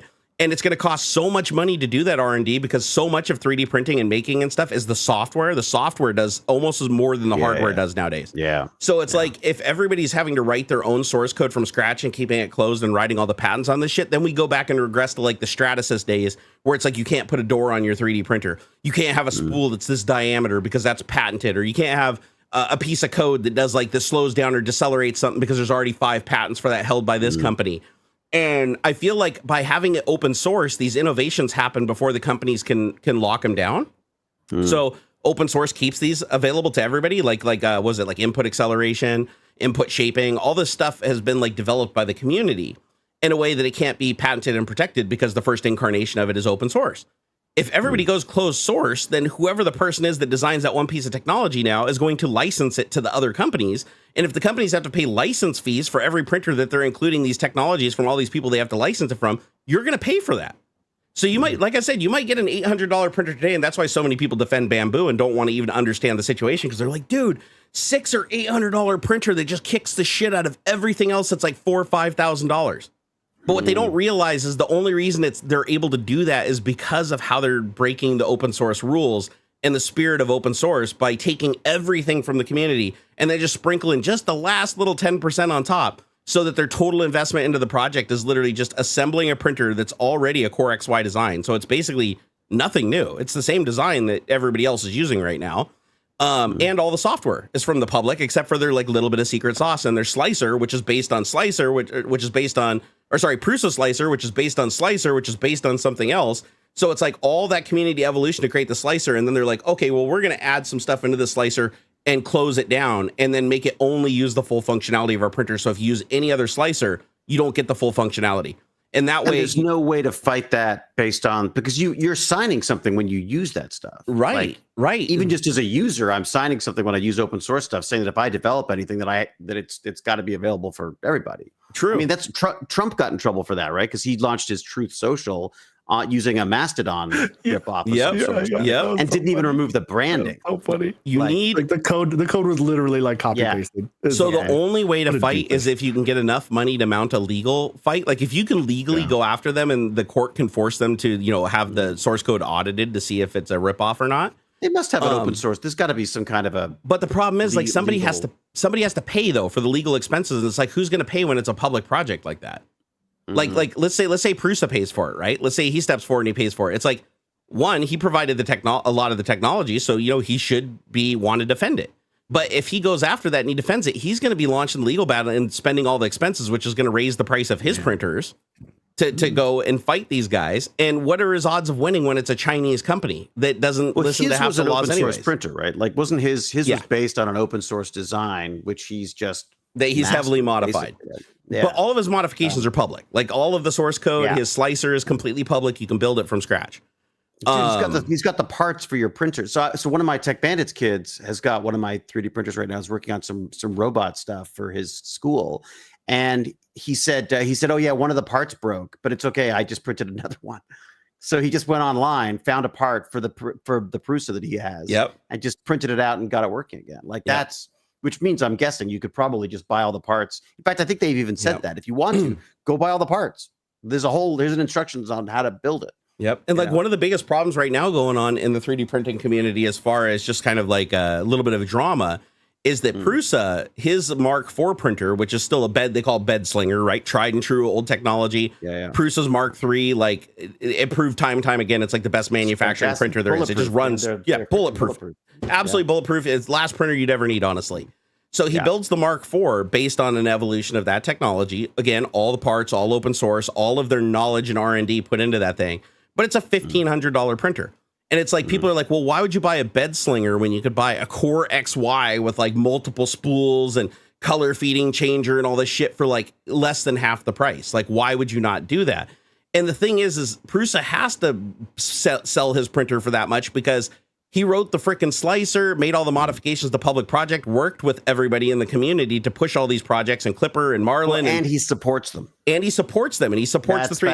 Bamboo didn't do anything but just sit back, take everything that they did and all the work that they did, pull it in, and then just sprinkle a little shit on top of it to lock it down and put their own secret sauce on it to lock people to them. I thought they were just 3D printing aficionados who put that together. They just sort of said, like, I want to take all the good, cool parts that everything we love about 3D printing and put it into a...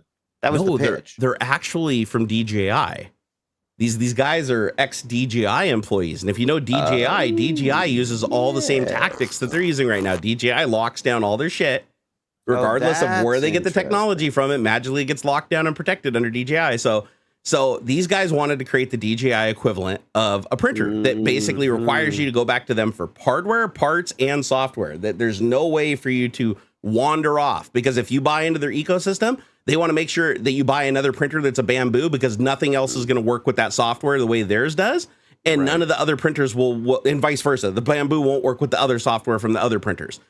If you can talk someone into having like some kind of a filament spool that only works on yours. Yeah. And like, that's the razor and the razor blades, right? Yep. And you could sell your thing cheap. Yeah, you could totally tell too that they didn't really know what they were doing when they came into the market, because like they had massive network bugs. Like they had a full unencrypted network stack when they came to market. They got nailed for that. Yeah, and they even tried to argue. They even tried to argue and fight with me back when I was even trying to help people. I was trying to make them understand how having an unencrypted device on a local network, even if you're not accessing it from the web, is still a liability for your security. I thought it was accessible from the web. That was the problem.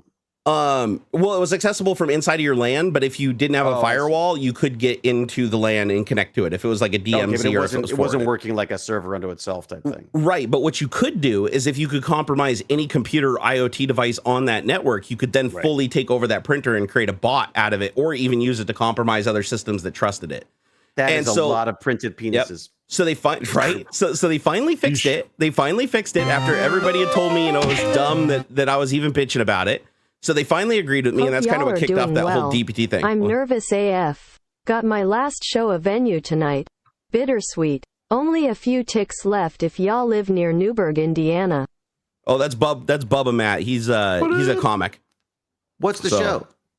Comedy. It's comedy. Comedy shows. Yeah, I think he does stand up. Yeah, he does stand up comedy. He's actually pretty funny.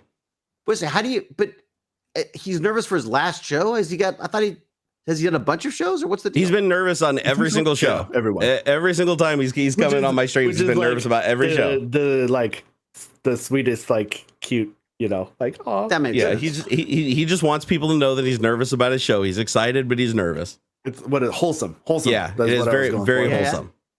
It's all right. You'll kill it, brother. You always do. You'll be just fine. So how many shows has he done? I wonder how many shows he's done quite a few. He has a YouTube channel with a bunch of his stand up on it. It's actually pretty funny. Right, so I'm checking it out. Yeah, and he and his jokes are definitely edgy. so the delivery is really, really good. So Bubba to Matt, is this the nude comedy tour thing that you were talking about, or is this a different one? because he told me he was going to be doing like some fucking nude comedy thing where he's going to be like there's like a nudist stand up naked doing comedy or something like that. And I was like, dude, you got to do that. You got to do it.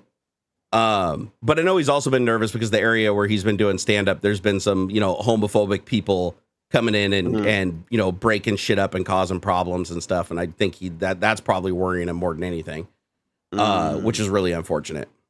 I can't imagine. I mean, stand up just seems, I'd be a braver man than I. Yeah. That just sounds terrifying to me. Yeah, completely. Terrifying. So because you're just setting yourself up. You got to be funny. Jesus, like that's, it's one thing to be funny when, by accident once in a while. It's another thing to actually have to do it on purpose or claim that you're going to do it. Yeah, I'm scared to death to do stand up. Like I've wanted to my whole life, but I'm scared to death to do it because I'm one of those people where it's like if I get up there and I kill on the first joke, then I can carry the rest of the set ad lib. Like I can feed off that energy and just blow it up and just be obnoxious the whole time. But if I get up there and I crack a joke and I cannot get a laugh or I feel like there's discomfort in the room, I would never be able to recover from that. I just have to walk off and just give up. Like I could not stick to it. But it's one of those things though also that like, why would you be good when you first got up there? Like it's surely you're going to get better at it as you go along, right? I mean, you got to bomb a bunch of times before you're going to get to a point where you know what you're doing. Yeah. Like Jesus, look at some of my early stuff. Holy crap. I had no idea my eyebrows could move so much. Even like some of the big stand-up guys will hit up like small little underground comedy clubs and stuff to test their stuff or before they're like, hey, if it kills in a basement bar somewhere, then it's gonna kill on stage probably, that kind of stuff. Well, when you get really big, people just laugh, right? They'll just laugh even if it's not funny. Like if you're really, really big. So it's like testing it with an audience that doesn't really know who you are, that's more at the amateur routine. I mean, I think if you kill it there, you'll kill it anywhere. I saw Kevin Hart in Portland a couple years back, and his openers were funnier than his set. Like the two guys guys that came on before him I was dying, and like his stuff was funny, but it wasn't. To me, it wasn't as good. And that happens all often. I love going. There's a comedy club near here that does like open mic Wednesdays, and it's like free tickets, but like technically it's a 2-drink minimum, so you got to buy a couple drinks. Right. And it's fucking funny, man. Some of these guys are just cracking up. I love it. Some stand-up stuff. Yeah, there's one over in Kirkland called Laugh Factory. Oh yeah. Oh man. I think it's like a franchise because I've seen them in lots of different places. I think feel it's one in Seattle too. There's Laugh Factories all over the place. I watched a bunch of stuff when I was in LA. I used to go, used to get the actors would all go like, oh my God, so-and-so's doing a gig. We got to go. And so you'd go into these dives on Sunset or whatever and go watch stuff. And there were some people who I was like, holy crap, this is the most brilliant, funniest thing I've ever seen. But 98.9% were just the most painfully, uncomfortably bad. You just watched. I used to say, let's go watch some dreams die. Because you used to go and watch these poor people just bomb, like just terribly. Happens. Yeah. But the funny thing is, like, if I don't try, I'm funny. But if I try, I'm not. That's always been my thing. It's like if I don't try, if I just naturally just let my obnoxious fly, and any venue doesn't matter, party, drunk, not drunk, doesn't matter. As long as I'm just comfortable and I just kind of just get chatty Cathy, it just takes off and things always go well. But if I try to be funny, if my goal is to be funny, kiss it goodbye. It's gonna be the most cringeworthy experience, and nobody's ever gonna ask me back to a party again. So it depends though. Like stand up is different though. Like just being a celebrity at things, like that's easy. Yeah, not easy. I shouldn't say easy, but it's hard work. But at the same time, it's something that you're comfortable with once you get used. Like if you come in as Barnacules, then you're how to deliver that, right? Yeah, I couldn't do a set though. Like that's the thing. I couldn't do a set. Like I don't think I could memorize like going up and standing by yourself and saying, "I am doing a comedy show. Here we go." You know what I mean? Yeah. What is Ox? What do we said? I just when you said Barnacules, it reminded me. I was playing Cards Against Humanity with some friends a couple nights back, and so I'm telling a story that a friend told this story. Everybody mispronounces my name. He was playing Cards Against Humanity at another like group of friends place, whatever, at a party or whatever. Yep. And he got this one card, and I guess I think he knew the word, but maybe drank it or whatever. Just in the moment, he read it as pedophiles, and his pedophiles was the card. Pedophiles. I just picture a pedophile that's the thinker with like a pedophile mustache. Pedophiles. the Greek philosopher. The Greek pedo philosopher. He speaks to large groups of children they're never seen again. It reminded me of that. Oh my God, it was like Sean Connery on that on the Saturday Night Live with the "I'll take the therapist, I'll take the rapist, the penis mightier." It's so funny whenever I can watch that guy do.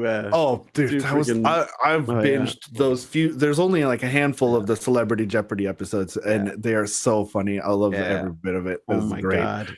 I'll take swords for 500. It's not swords, it's S words. Saber. It started with a bloody S.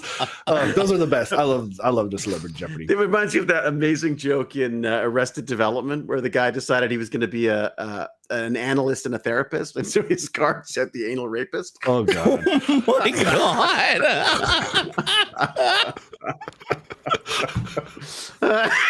Oh my God. This is snowballing. Yeah, I was. Now I'm reminded of the commercial where the guy goes in the office or whatever, and he's like, "Yeah, I'm here for the job, Mr. Dumbass," and he's like, "It's pronounced Dumas." Yeah, that was like a Barks root beer commercial. It was, like, I'm real dumbass material, Mr. Dumbass. I want to work for this dumbass job. It's pronounced Dumas. Yep. The foam goes straight to your brain. Oh my God, dude. Commercials. I love them. Oh my gosh. What the hell was I just talking about before we went off on this? I don't know. I completely lost my train of thought. That was funny though. It was open source stuff. So okay, before we went open source comedy. TLDR on open source. Just if we have too many more bamboos come out, I think 3D printing is going to slow down to a creeping halt, and we're going to end up paying more for less as consumers. This what always happens? You end up having a few giant companies that end up dominating the space, and then the usual, right? Isn't that like? But here's where open source kind of broke that. Is open source because you had so many people publicly working on those projects, they would usually come to conclusions faster than the companies could.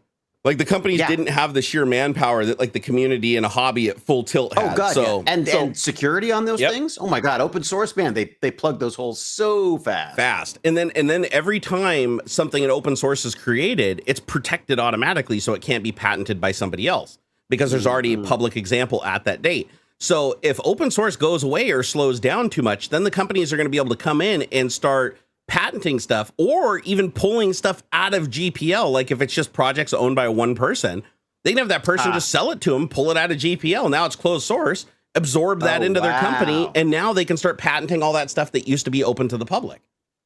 And so if it wasn't properly forked, if there's projects that properly forked it, then I'm sure there's probably some legality there that they're allowed to use it in its form at that time, but they're just not going to get any updates in the future. Right. Because the company will own the future incarnations of it. So, and the problem was we've already seen how that plays out in the 3D printing community before Stratasys. There was a time where Stratasys owned like every single 3D patent in the world, and nobody could get 3D printers for under $100,000 and everything. They had all the technology for FDM existed, but there was very little that they could do with it without stepping on patents for Stratasys. So it was just a huge waiting game for those patents to expire so that they could start creating stuff and selling it, to the home user. But then, because of the licensing fees that had to happen in the beginning, the cost of printers was like in the thousands. It was like $3,000 for a plywood printer because of all the licensing fees that were involved in shit to be able to use the technology legally and sell a viable product. And open source literally opened that up, right? It's like now everybody works together, creates the foundation. Now you've got linear acceleration. You've got like this stuff that can analyze how the motors shake and harmonics and work them out of the system. And it's making printers like 3, 4, 5 times faster without changing any of the hardware. It's taking shitty printers that used to print sloppy and getting fantastic prints at twice the speed off them by using like a lot of software methods to figure out where the printer is struggling and to compensate for it. And these those robot guys, they came up, didn't they? They were doing the same thing where they took a cheap ass robot arm. But just improved the software such that it was counteracting all the crap that happens with exactly. You can take there's a guy I watch on YouTube who he just makes 3D printed robots. That's all he does. He doesn't do anything else. I wish I could remember his name. Sure, somebody in chat knows what I'm talking about. But he creates these 3D printed robots, and then he shows like in software how he can solve the shortcomings of the hardware instead of having to spend more money on hardware. So like what he'll do is he'll take instead of buying a servo, which on a robotic dog or whatever, you really want like a servo motor that can move really fast with a lot of torque, right? But that servo motor might cost like $2,000. But you can get a regular DC motor that's not a servo motor, just a regular direct drive DC motor that has the same torque and the same speed as the servo motor for like $100. And then put an encoder on it. And that's what he does. He puts an optical encoder on it with like a little cheap, $5 electronic circuit that he creates. And then he writes software and he basically runs it with weight on it. And he looks at the backlash and how far it overshoots when it comes back. And then he can program and tune the software so that it'll move and it'll come to a perfect stop without overshooting at all. That's so cool. Yeah, and then once you do that, it's like you look at it and you're like, man, this thing moves like a Haddington Dynamics robot. And it's like using hardware that doesn't cost anything. It's like it's all software that's doing it. Because with a servo, wait till you chat you chat GPT that. Yeah, like here's my motor. I want code that's going to stop it that's going to allow it to do whatever. Yeah, you can do that. You can go in there. Yeah, like I've had a denoise algorithm that it wrote and it actually worked. Where I went in there and I said the data set coming in is noisy from a game controller, where just sitting there at the dead zone of the controller, I was getting values that were shifting by about 10%. And that's the dead zone of the controller, right? Most software accounts for that dead zone and doesn't do anything until you go past it. Well, I didn't want a dead zone. I wanted the thing to sit in the middle, and any little touch, I wanted it to do something. So instead, I just put a noise filter on it that ChatGPT wrote for me, and the noise filter made it output to where it was 0, 0, 0, and then sometimes it'd go to 1, but then it would drift back to 0, but very slowly. Very slowly. And that way, if I grabbed the controller and I moved it, you got this incredibly smooth buttery, just barely put pressure on it, and you would get a readout. Whereas before, you wouldn't. It would be jumping all over the place. So, and I also remember back in the day, we didn't have ChatGPT back then, but we wrote a program for, and we would have been rich too. It sucks. We should have just quit our jobs at Microsoft because we would have been rich off of this. Back when the second iPhone came out, we wrote a program called Airbeats. And Airbeats was an accelerometer based drum kit that we wrote for iOS. It was written completely in Objective-C, and it basically allowed you to turn it into a drum kit. So you'd have the phone, and you could tap on the screen to do like the hi-hats and stuff, but you could do this. This would be the snare, like the snare drum. And then for the bass drum, you'd kick the bottom out. So it'd be like dun, dun, boom, dun, dun, boom, dun, dun, boom. And then for the other drums, for the toms, you just rotate it a little bit and hit. So you could be like tom 1, tom 2, snare, snare, bump. And then you could take two phones with it installed and you could do a drum kit. And cool. Yeah, it was really, really neat. You could plug in a thing in the bottom with the audio jack and run it into a speaker and have it be loud. That's a lot of broken phones, but that's an amazing idea. But the problem with it, and we were the first ones. Like a ton of clones came out like a year later, but we were the very first ones to come up with this idea.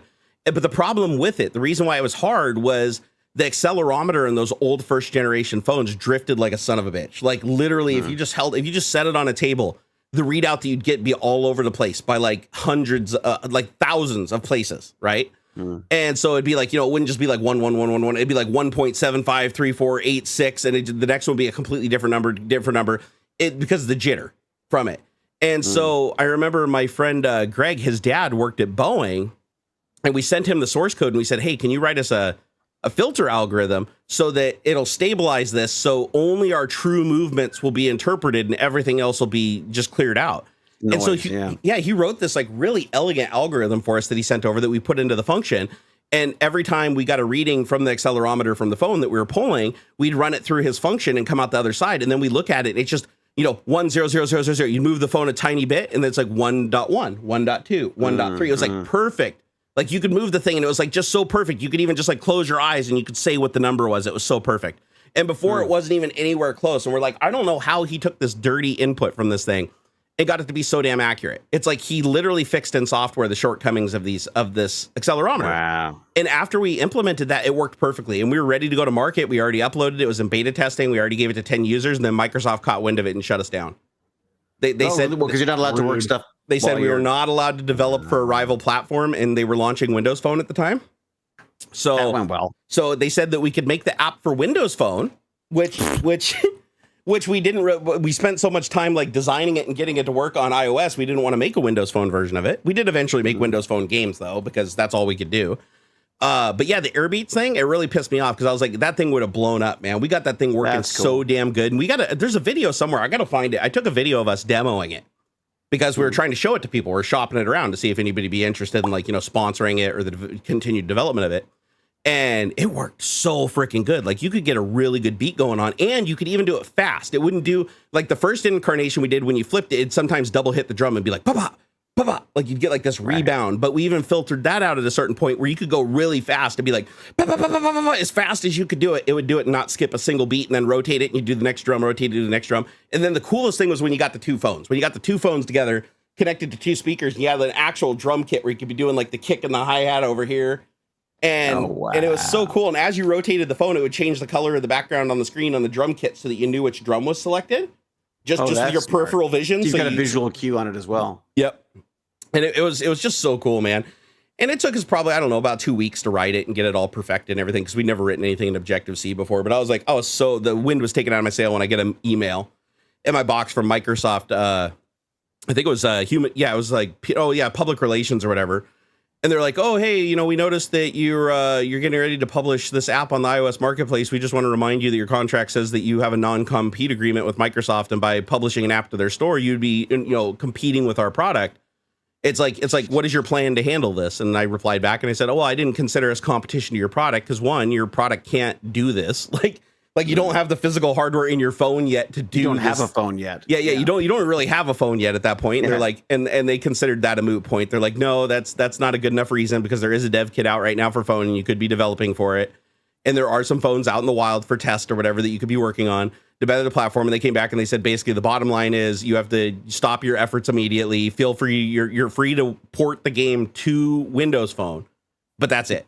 They said you can't develop for anything else. Have a nice day. And I was like, shit. Hey, speaking of nice days, I got to run. Yeah, no worries, brother. I'm so sorry. You don't gotta be sorry. Hey, bro, you drop in, you leave whenever you want, man. You're the Flash. I'm sorry because it breaks my heart to leave. That's why. No, we just need in here longer to get long enough to get those $49.87 in chat revenue. David got word from his agents. He's actually violating the actor strike right now. Shit, you are, dude. You scab. You fucking scab. I think technically this would be okay, but before I go, yes, we're paying him, by the way, too. We're paying him. Ha, SAG. Ha, eat that.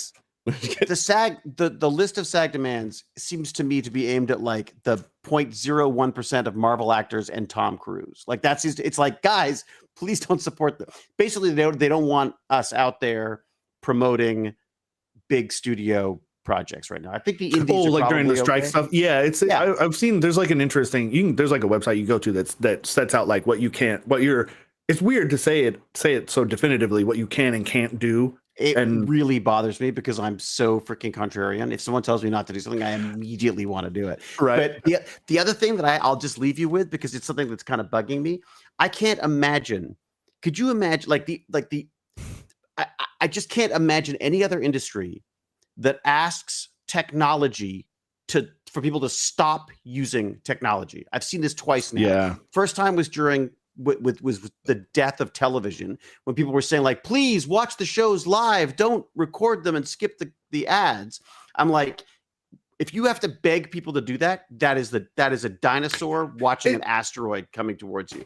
They are now saying the same thing. Please buy CDs. Stop pirating our music. Buy CDs. Please. $25 for one song that you care about. Please. The writers are asking that they were not replaced by AI. The actors are asking that they're not replaced by AI. They're asking for the studios and stuff not to use it. I'm not saying that's the only thing. And I'm not saying that, though, signing away your likeness in perpetuity for 1 day pay. That's fucked up. It's shocking. No residuals, no nothing. Like, that's fucked up. Like, it's shocking. But you're talking to someone who's been through a million of these. I've been through a million of these, though. I signed my rights away when it was on film, and people saw it once on television, and it was never seen again. Right. We still signed things that meant that when it came out on DVD and CD, whatever the hell else, big deal. That and like shitty accounting trickery that they do they'll charge themselves exorbitant prices to like hold those DVDs in a warehouse somewhere, and then they'll destroy them all and then claim, that movie cost $44 million, so we can't pay you residuals for it. That kind of stuff is really messed up. We had an experience with Dog's Breakfast where we have this little tiny movie that get put out by MGM. We get the statements every 6 months or whatever. The first statement showed up and it had theatrical. all of the costs that they had for theatrical. It was like hundreds of thousands of dollars. And we were like, okay, that's great, except you guys don't have the theatrical rights. And they're like, then we'll see what we can work out we'll get you some of that back. And Jane's like, my wife producer is like, no, you don't give us some of the money back. You give us all of the freaking money. Yeah, because you had no right to do. You don't have theatrical. Exactly. There's no.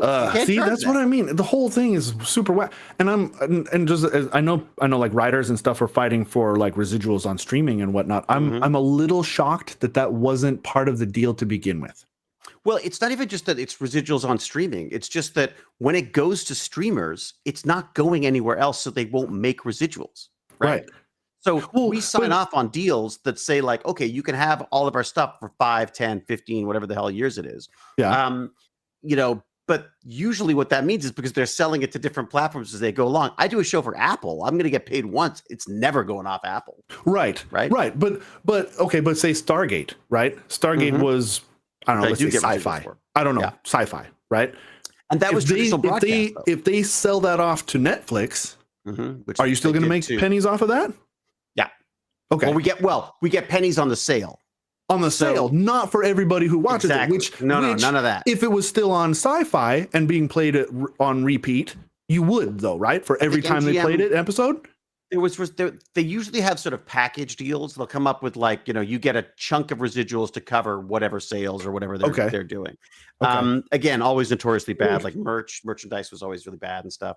But here's the thing. I'm sort of torn on this because I feel like I sit between both worlds on this because I go, if as an actor, for God's sake, no one's taken my residuals.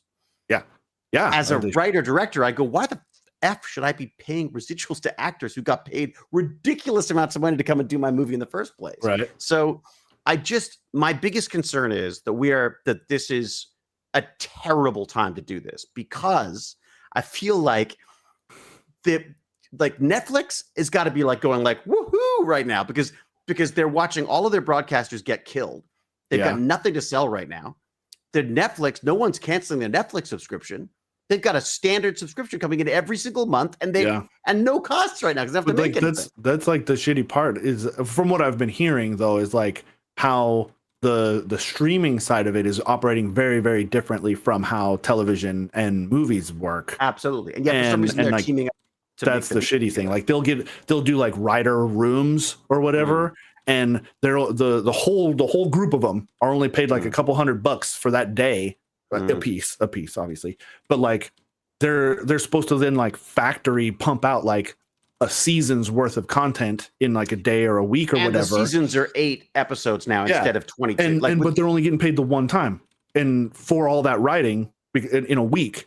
But then like Netflix is going to make money off of that show for a year or more. Because like look at it, problem. Look, their subscriptions skyrocket every time they put out a season of Stranger Things, or when Wednesday comes out next year or whatever. But they pay through the nose for Stranger Things. They pay through the nose for Stranger Things. The money, like they can't argue that they don't have the money to pay people. Of course, come on. Of course they got the money. But they have money. Here's the problem. When you got companies like Disney who say we're thinking about going non-linear now, where you go like, well, wait a second. They're like, keep in mind that these people are not filmmakers. They're not TV people. They don't even live in LA. They are corporations that are looking at a bottom line at the end of every year in their balance sheets or whatever. So as a result, they're not looking at movies and going like, did the movie do well? Did the movie do badly? Is the movie good? Is the movie bad? They don't give a crap about that. As long as they make money at the end of the year. And my problem is this. We go on strike and what's going to happen? If I was Disney, I'd say, you know what? Instead of all this silly TV movie stuff, look at that TikTok thing over there. Why don't we just start like a Disney social media platform? And then people will create content for us that is cheaper and is seen by more people than our films are being seen by. Yeah. So in other words, like if we make it too expensive, if we, I shouldn't say we, but if filmmaking becomes so expensive that only these massive players can do it, as soon as they stop making money, they will stop making movies. We won't stop making movies because we love doing it. Right. I think that's part of the issue too. I don't mean to keep you too much longer, but I think that's part of the issue too. Look at the budgets for these movies. Why is every fucking movie $100 million budget? And I saw Yeah, dude, billion. Somebody commented on it. It was like a producer, like off anonymously saying, "Well, because it's easier to steal $1 million out of $100 million budget than it is a $13 million budget for a movie. Like you can, and that's I think because like holy crap, you look at Endgame, right? $250 million movie, great CGI, amazing effects, everything. You can tell where every dollar was spent. Like that was great. They did a great job. But then now every movie afterward, $100+ million budget, and like you're getting really whack. And I know part of that is because of like crunch, like they're putting a lot of pressure on these tiny VFX houses and making people work hella shitty hours and all this stuff to pump and changes all left and right from terrible places and produce whatever. But like it's somebody stealing money. Somebody is embezzling stacks and stacks of cash, getting super rich off of the backs of hard ass labor. You've got movie stars making millions and millions of dollars based on what? I don't know. I guess on previous popularity, I guess previous track record, right? Because their movies can suck and they still make their money, right? Whereas everyone underneath that is making scale. Yeah. Like, so basically the only thing they're paying for is the things that they have to pay for. And they're only paying for stuff that they need. I guess my thing is this. I feel like I am concerned that the Writers Guild and that the Screen Actors Guild believe that they have more, that they have some leverage. And I'm concerned that they don't have any leverage because film and television does not have the same kind of social impact it had when I got into it. I agree. There are more kids watching YouTube and TikTok and social media than they are movies right now. Yeah. And I think I feel like we're negotiating as if we still have some kind of power, and I don't think we do. I think I feel like this is similar to other like AI conversations and stuff. Is like you're gonna see sort of a return to like indie filmmaking where like everything Disney produces is going to be AI. It's written by AI. It's CG fucking actors and stuff. Yeah, and people are going to eat that up because of course they will. But at the same time, eventually they'll get good at it. You're going to see more like niche platforms like Shudder, right? It's all horror. Just scary movies all day long. A lot of that's independent stuff. A24 as a film house making these really cool, interesting. I love it because you don't know where it's going to go, as opposed to these big ones where you do. I think you're going to see. I think you're going to see a shift to that, where if you're going to be taken seriously as an actor or a writer or whatever, you're going to go to a niche platform like that, and people are going to pay out the nose to get stuff that they know is made by real people. I think they do have leverage. I think it's like theater, right? It's like theater, the way theater is right now. You've got these giant Broadway shows, which everyone goes to, and they're like for mom and pops and the blue-haired rents crowd to go and see movies and to go and see plays. And then you're going to have lots of cool little off-Broadway things where you go because you want to support people and you want to do something cool and new. And I've just really got to go. I'm down to pay $100,000 or $500 for a handmade rocking chair, or I can pay $75 at IKEA. And there's something there that people like about a human handmade creation versus like I was there. I was at that first screening of that little movie that did so well. You know what I mean? Like, or whatever. I mean, and I think that's great. I think that we're going to see it becomes a business, bigger not divide art. Of that. No, I do think though. I think because of the democratization of creative tools like Premiere Pro and things like that, you're going to see an explosion of independent creative endeavors. I hope that is my hope, frankly. Hey, Barnacules Nerdgasm, very niche, Bionic very Lumbar driven. Jack, and Space McGiver. Hope everyone's having an awesome day. Pleasure. Enjoy your computer voices. Thank you, Joe. Thank you, everyone. Buy a coin. Bye. Bye. Buy a coin. Bye. Woo. See you guys. Thanks much. Thanks for stopping by, man. Bye. Have a good one. Well, I wanted to tell him before he left, but I guess I'll just say it now. I think the leverage there, that conversation, you guys were into that hard, so I didn't want to interject. Yeah, I'd love to hear more about what, because he's deep in it. He's up to his eyeballs in this sort of industry, and I'd be very, very interested to hear more of his perspective on it. 100%. Because I'm just a consumer. He's a creator. You know what I mean? Of that style of content. Like he actually is there making it. I'm just a consumer. And it'd be interesting to see. I feel like they have the leverage. Like I think so too. I feel like the leverage that they have though is a little different than what you might be thinking, and that is the new media is online. Everything is, right? Social media, YouTube, all these things. If a part of their strike is literally to just take it to YouTube, take it to fucking Instagram, and just do their own, like don't break any of their agreements. Like, oh, you can't produce or create a show or sign on to another project. You're just personally using your own freedoms as an American to post your life and vlog online. That's what I mean. If they did that, they would have huge leverage, because as soon as they realize how much money they can make just dealing to their audience directly, then they're going to have way more leverage, because they're going to have to get more money or they're not going to come back. Why would they? What happens when somebody, here's actually, I think, a good example. Tom Cruise and the Mission Impossible movies. After Mission Impossible 2, I think it was. Yeah. The producers and stuff didn't want to let him do his own stunts. And so he bought the rights to Mission Impossible. He is 100% behind the Mission Impossible movies. He gets to do whatever the fuck he wants because he's funding them. I think I'm sure, again, that's pretty wild. Simplistic. Yeah. But like he is Mission Impossible now, right? Like he is the executive producer, or however that works. He's the money behind the in a big way, at least, behind the Mission Impossible movies, because he wants to make the movies he wants to make. And so I think you're right. I think we might see a shift where if like Ron Perlman right now is kind of blowing up on social media, where he's talking about, oh, this guy wants to like wait out these writers until they lose their houses and stuff and blah blah blah. Yeah, I saw that. What happens when these big celebrities say, man, I just want to make a movie on my own. I have the money. Why not? I can hire a bunch of fucking people on my own. I got gangster money. Yeah, they're not working right now. Everybody's on strike. What's $100 million to Robert Downey Jr. if he wants to? The dude is like the #1 highest paid actor, I think, right now. No, but you're also missing this. They don't have to bankroll it themselves. Do you really think investors wouldn't jump on them? That's exactly it. Yeah, right. They wouldn't pay shit. I feel sorry for all the crew that works on the movies and shows that are now out of war. And he's like, hey, I'll throw down 50 million of my own, or 10 million of my own bucks to get it started, and have a fuck, if you crowdsourced it, even the people would throw gobs of money at it. And I think that's where you're heading at, and where my head is at, is you're gonna find that it's gonna become more, maybe more niche, maybe not niche, but like you're gonna find more community driven, human created stuff. Yeah, just look at the directions things have gone. Like everybody has figured out that they can cut out the middleman. It used to be that you had to have a partner manager on YouTube, right? A middleman, like full screen or whatever, an MCN. Now you don't. You can just be a direct partner. It used to be that you had to like go to you had to have like a middleman that would set up brand deals and stuff for you to get paid. Now you can go directly to the companies. They have their own marketing departments. Look at the kid, Jordan something, maybe the kid, he'd put together like a VFX reel of himself. I remember that guy. Yeah, he did like Spider-Man. He did a Ben 10 thing, like his like top 5 or 10. He did like. Yep, I remember that. Blew up.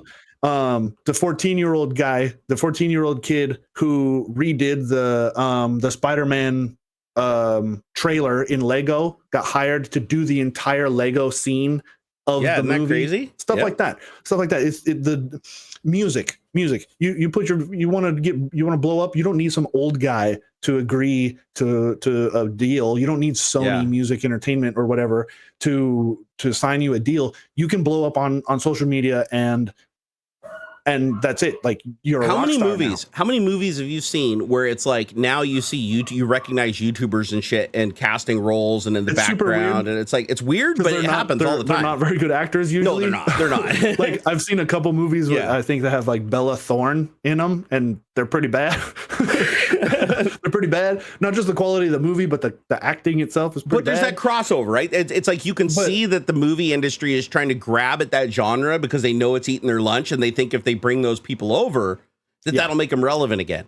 So what I think the leverage is with these people is that they really hold the cards, and because they can produce on their own, like you said, they can produce on their own. They can cut out the middleman, which means it's cheaper to produce, right? Because they're doing it directly, and they get more of the profit because, again, they're doing it directly. They do assume a lot of risk, but again, they would even working for a movie house, right? If the movie bombs, they're not getting paid. There's going to be percentage, right?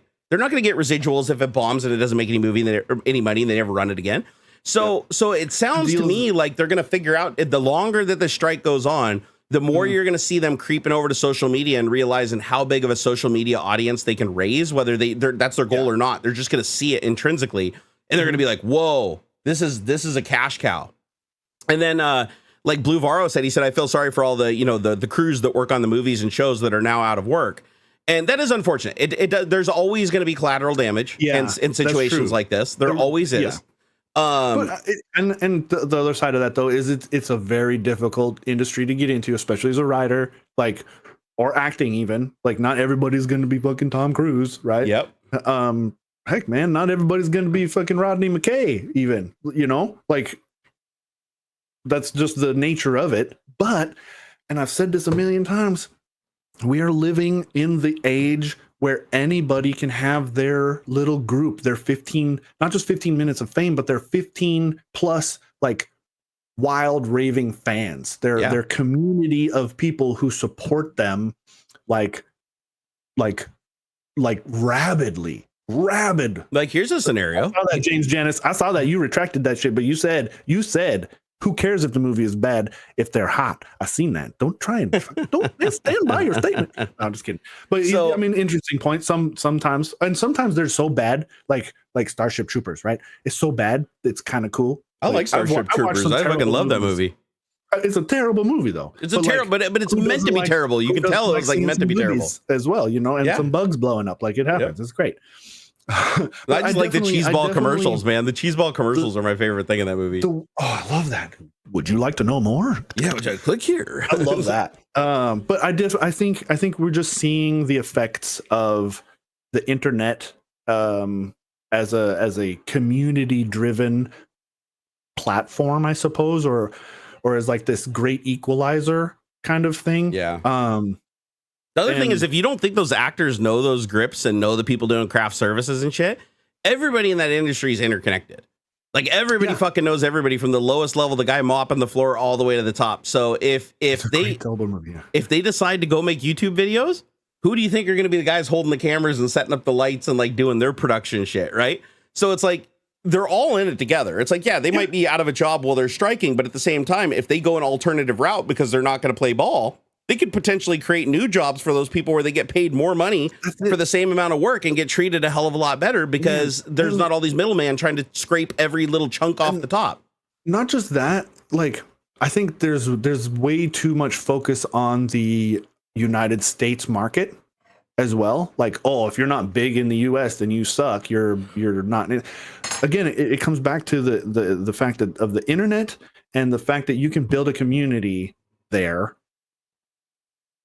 It doesn't matter where they live, like, you can monetize your content, whatever that content might be. It could be feature films, it could be short films, it could be poetry, it could be whatever the fuck. And like,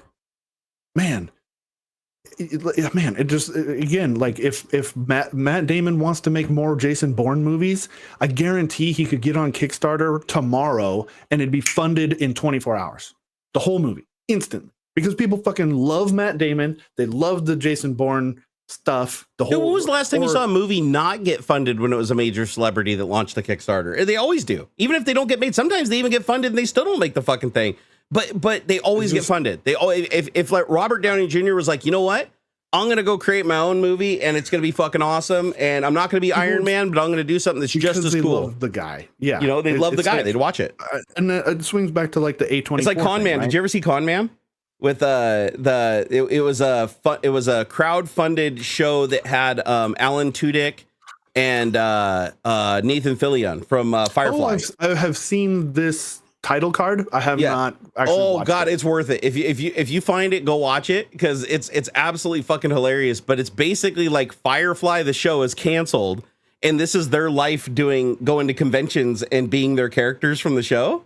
Oh, neat. But it's not. Okay. But they can't use Firefly because that's Joss Whedon's. Sure. So they call it something else. But it's a cheeseball starship, and he's the cheeseball captain flying it, and the other guy is like the cheeseball commander. That's cool. But it's absolutely freaking hilarious. And the whole thing was crowdfunded. Like, it was like, for the first episode, if they hit a target, and then they ended up doing an entire season. I don't remember. There might have even been 2. I don't remember. It was 1 or 2 seasons. But no, it's fantastic. Like, I laughed my ass off through the whole thing. I thought it was a great production. And you have Nathan Fillion. I mean, he's up there. He's very top actor, right? Castle and fucking Buffy the Vampire Slayer and shit. So when I saw that, I was like, oh my God, this is great. And it was like 100% crowdfunded. Like, there was no studio involvement. There was no investors. They just took the money, They grabbed their friends in the industry and shit and just went and laid it down and edited it and released it. And it was amazing.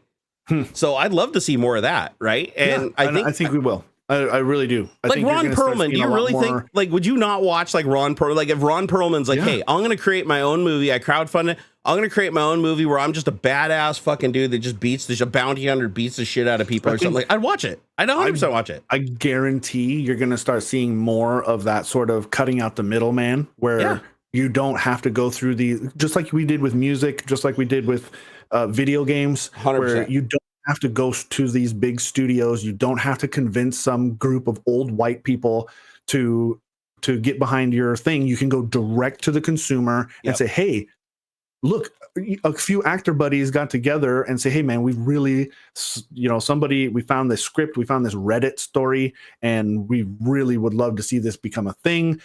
We don't want to go through Universal or whatever, and we need your help to make this work. It instantly, all day long, every day, people would, and because one, people love not the people, right, the actors or whatever, but they also love an underdog story. They love to stick to the fucking big corpos. And you know what? Like, if man, imagine if Firefly got canceled 2 years ago. Right. And the group of them come together and say, hey man, we'd love to turn this into a YouTube series. We have this Firefly channel. We need to buy the rights from Fox and then we can turn it into a show on YouTube. Yep. You guys said you're never going to create it again. It's going to sit in the vault and collect dust, make us a deal. $15 million in a week. And if Fox would play ball, they'd sell Serenity kind of, right. Serenity is sort of like that, where there was such a big explosion of culthood behind the show that they kind of forced Fox to let this thing happen. But like, I think you're going to see a lot more of that. They're going to go around the big guys who don't want to play ball, and they'll go directly to the consumer. No, they should. They definitely should. I mean, I just watch a video of my favorite celebrities and movies and shit, just talking about like the old stories of behind the scenes of like what they did in those movies. I'd love to, like, I just watched a docu-series the other day on, I don't think it was a doc. Well, I guess it was a documentary, but on the Abyss. After that sub imploded, everybody's like, watching the Titanic and watching the Abyss and all James Cameron's old movies and stuff. So, Sorry, my lady, she's leaving to the lake. No worries. I was just talking about how I was watching the behind the scenes with the actors and stuff talking about the Abyss. Years and years and years after it was made, and they're talking about how like it was a total shit show, and everything they said like after the movie was shot was like total bullshit lies, and they all fucking hated James Cameron and we're never gonna work with him again and stuff. It was like brutal. Like, once you hear the story of like what happened during the shooting of the Abyss and how only one actor has ever worked with James Cameron since, because even though James Cameron wanted to work with him again, they were like, no, we will never fucking work with him again, because he's just so fucking brutal on that movie and almost got him killed so many times, including himself. It's so different than when the movie first came out and everybody was like, oh yeah, it's the best experience ever, and they do the press junkets and they're like, oh yeah, it's the best movie ever, you got to go see it. Oh, it's such a fun time shooting it, it's gonna be the most amazing story. And then they're like, oh, we didn't even shoot the ending and we ran out of money and we had to cut the fucking 20 minutes off the end of it that even tells the story, and it just ends abruptly and it makes no fucking sense. And they're like, we had a whole ending written that made everything make sense, and it was like a really dark ending where the aliens like took over the fucking earth. But we didn't shoot that, so we just showed basically surfacing with the aliens, and then that's the end of the movie. And it's like, but once you hear that, you're like, holy shit, that was a shit show. And so it's like, I almost enjoy watching the anniversary, how much of a shit show it was making that movie, than watching the movie itself.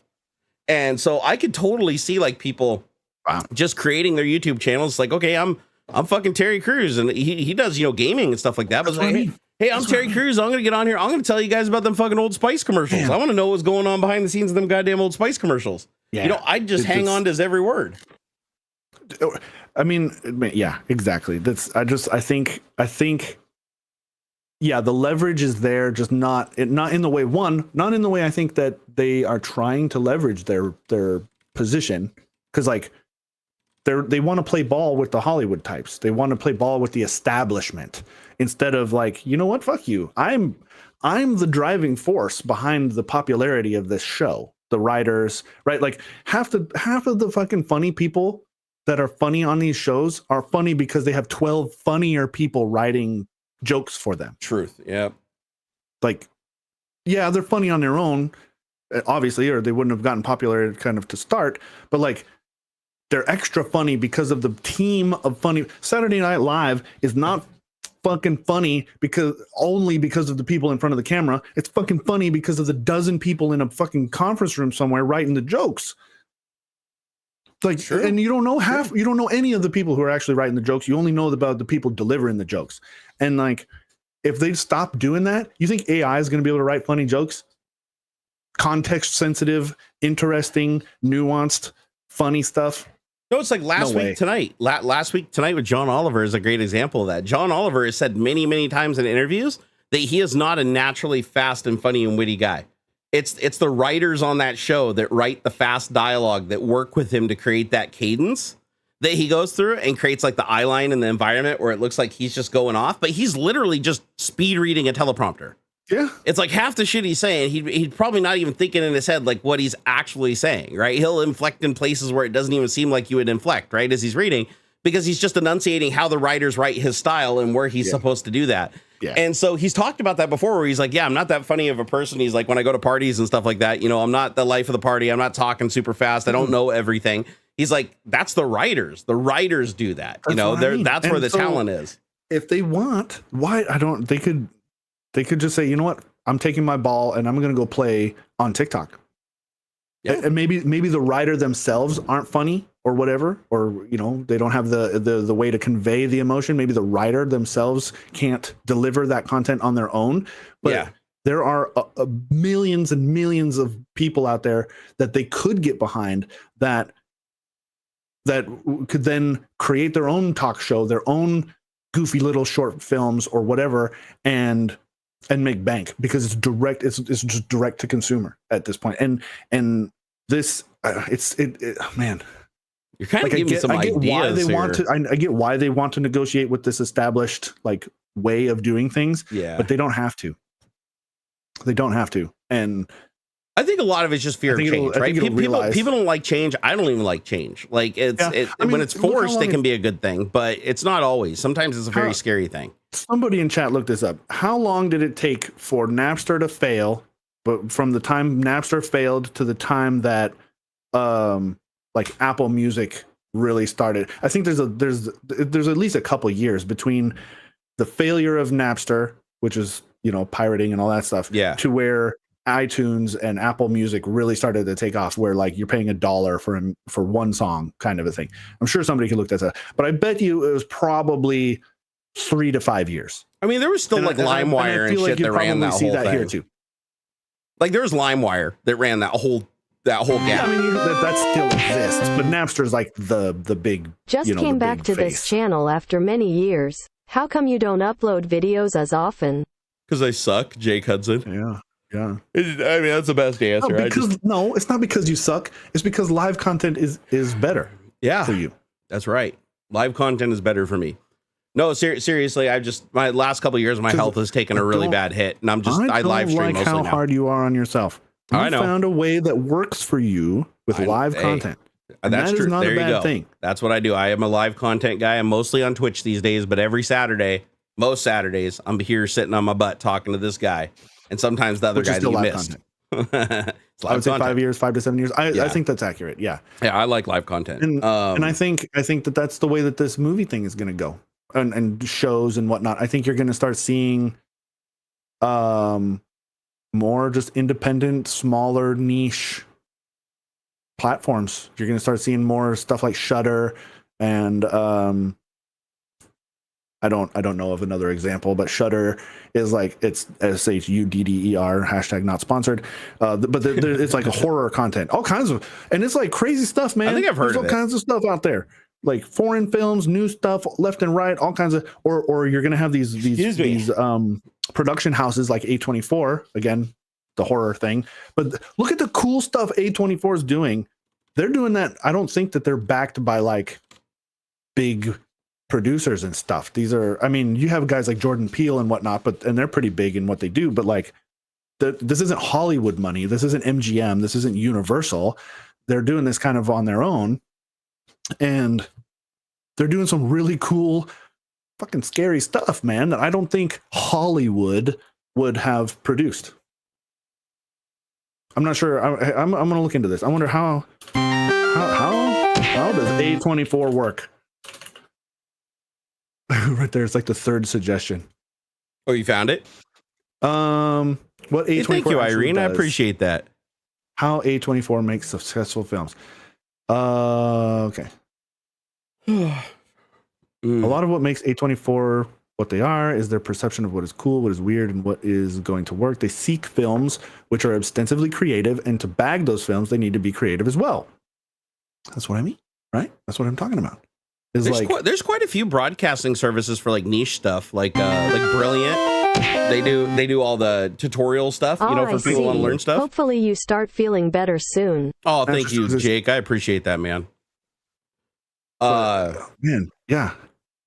What's the other one? There's one that just does documentaries now. There's like a pay service, like $3 a month, and all it is just documentaries that are like custom made YouTube style documentaries that are not super high budget, but also not super low budget. But they're just on this platform. It's called I see YouTubers like advertise them all the time. Like a different one pops up like every week. And I think that, everybody cut the cable to save money to like reduce the number of like money going out for like channels. But it seems like we're racking it up again with like all these different services, but at least you're only buying what you want, which is kind of nice. It's all a la carte. You watch the Jimmy Dore show? I've heard of it. I haven't watched it. Wait, but man, Jerry, does your Patreon mess up with custom pledges, or does it work all right still? I didn't even know you could do custom pledges. It should work fine. I mean, checkbox or something. Yeah, I don't know. I'll have to check that out. I didn't know you could do a custom pledge. I thought you had to do like one of the previous selected ones. Oh man. Sorry, dude. I'm fading like, fast. That's okay. We only got another 20 minutes or so. Yeah. I mean, if you want to bail, that's cool too. I'm just saying. I don't know why, but I keep Napster still exists. I know, but I'm talking about Napster where you pirated music from. I don't care what they turned into. I'm caring about the pirating site to today. Here, give me a second. I'm going to take a tinkle and see if I can squeeze another 20 minutes out of me. But like, I'm just saying. I thought A24 was mostly horror movies, and now that I'm digging into this, they're actually behind a lot more, like Ex Machina and The Lighthouse and things like that, which is awesome. But this is the kind of thing I mean, is like these smaller independent studios or production houses. I'm not sure what category the A24 guys fall under, but it's like I think you're going to see more of that kind of stuff. Holy cow, they're behind Uncut Gems. They were behind Euphoria. Wow, man, they're behind a lot more stuff than I freaking thought. This is amazing. But this is what I mean. You're gonna see, you're gonna start seeing more of these sort of independent. I'm back. Again, my mind keeps going back to niche, but niche isn't quite the right word. But just these sort of independent. Remember Pirate Bay? I still use Pirate Bay. I'm just kidding. Lols. Yeah. For educational purposes only. That's right. But I just think you're going to start seeing if they're going to not get a good deal from the big Hollywood companies, then you're going to start seeing more of these smaller places who will play ball, who will create the things that they think are interesting and whatnot. And it's going to be backed by people who already have money, but it'll be less about, I mean, geez, man, A24 is like batting 1,000. I don't know that I'm seeing the names and stuff popping around here, and they've made like great money, like great movies left and right. Like it's really shocking. I was unaware of how many movies and stuff that they had their fingers on. And I just think you're going to see more of that. People want, and especially after the 20 years of Marvel movies that are basically kind of rinse and repeat, people we're coming back around to wanting to see new and interesting things. Like like all the weird stuff we saw in the 90s, you know, like.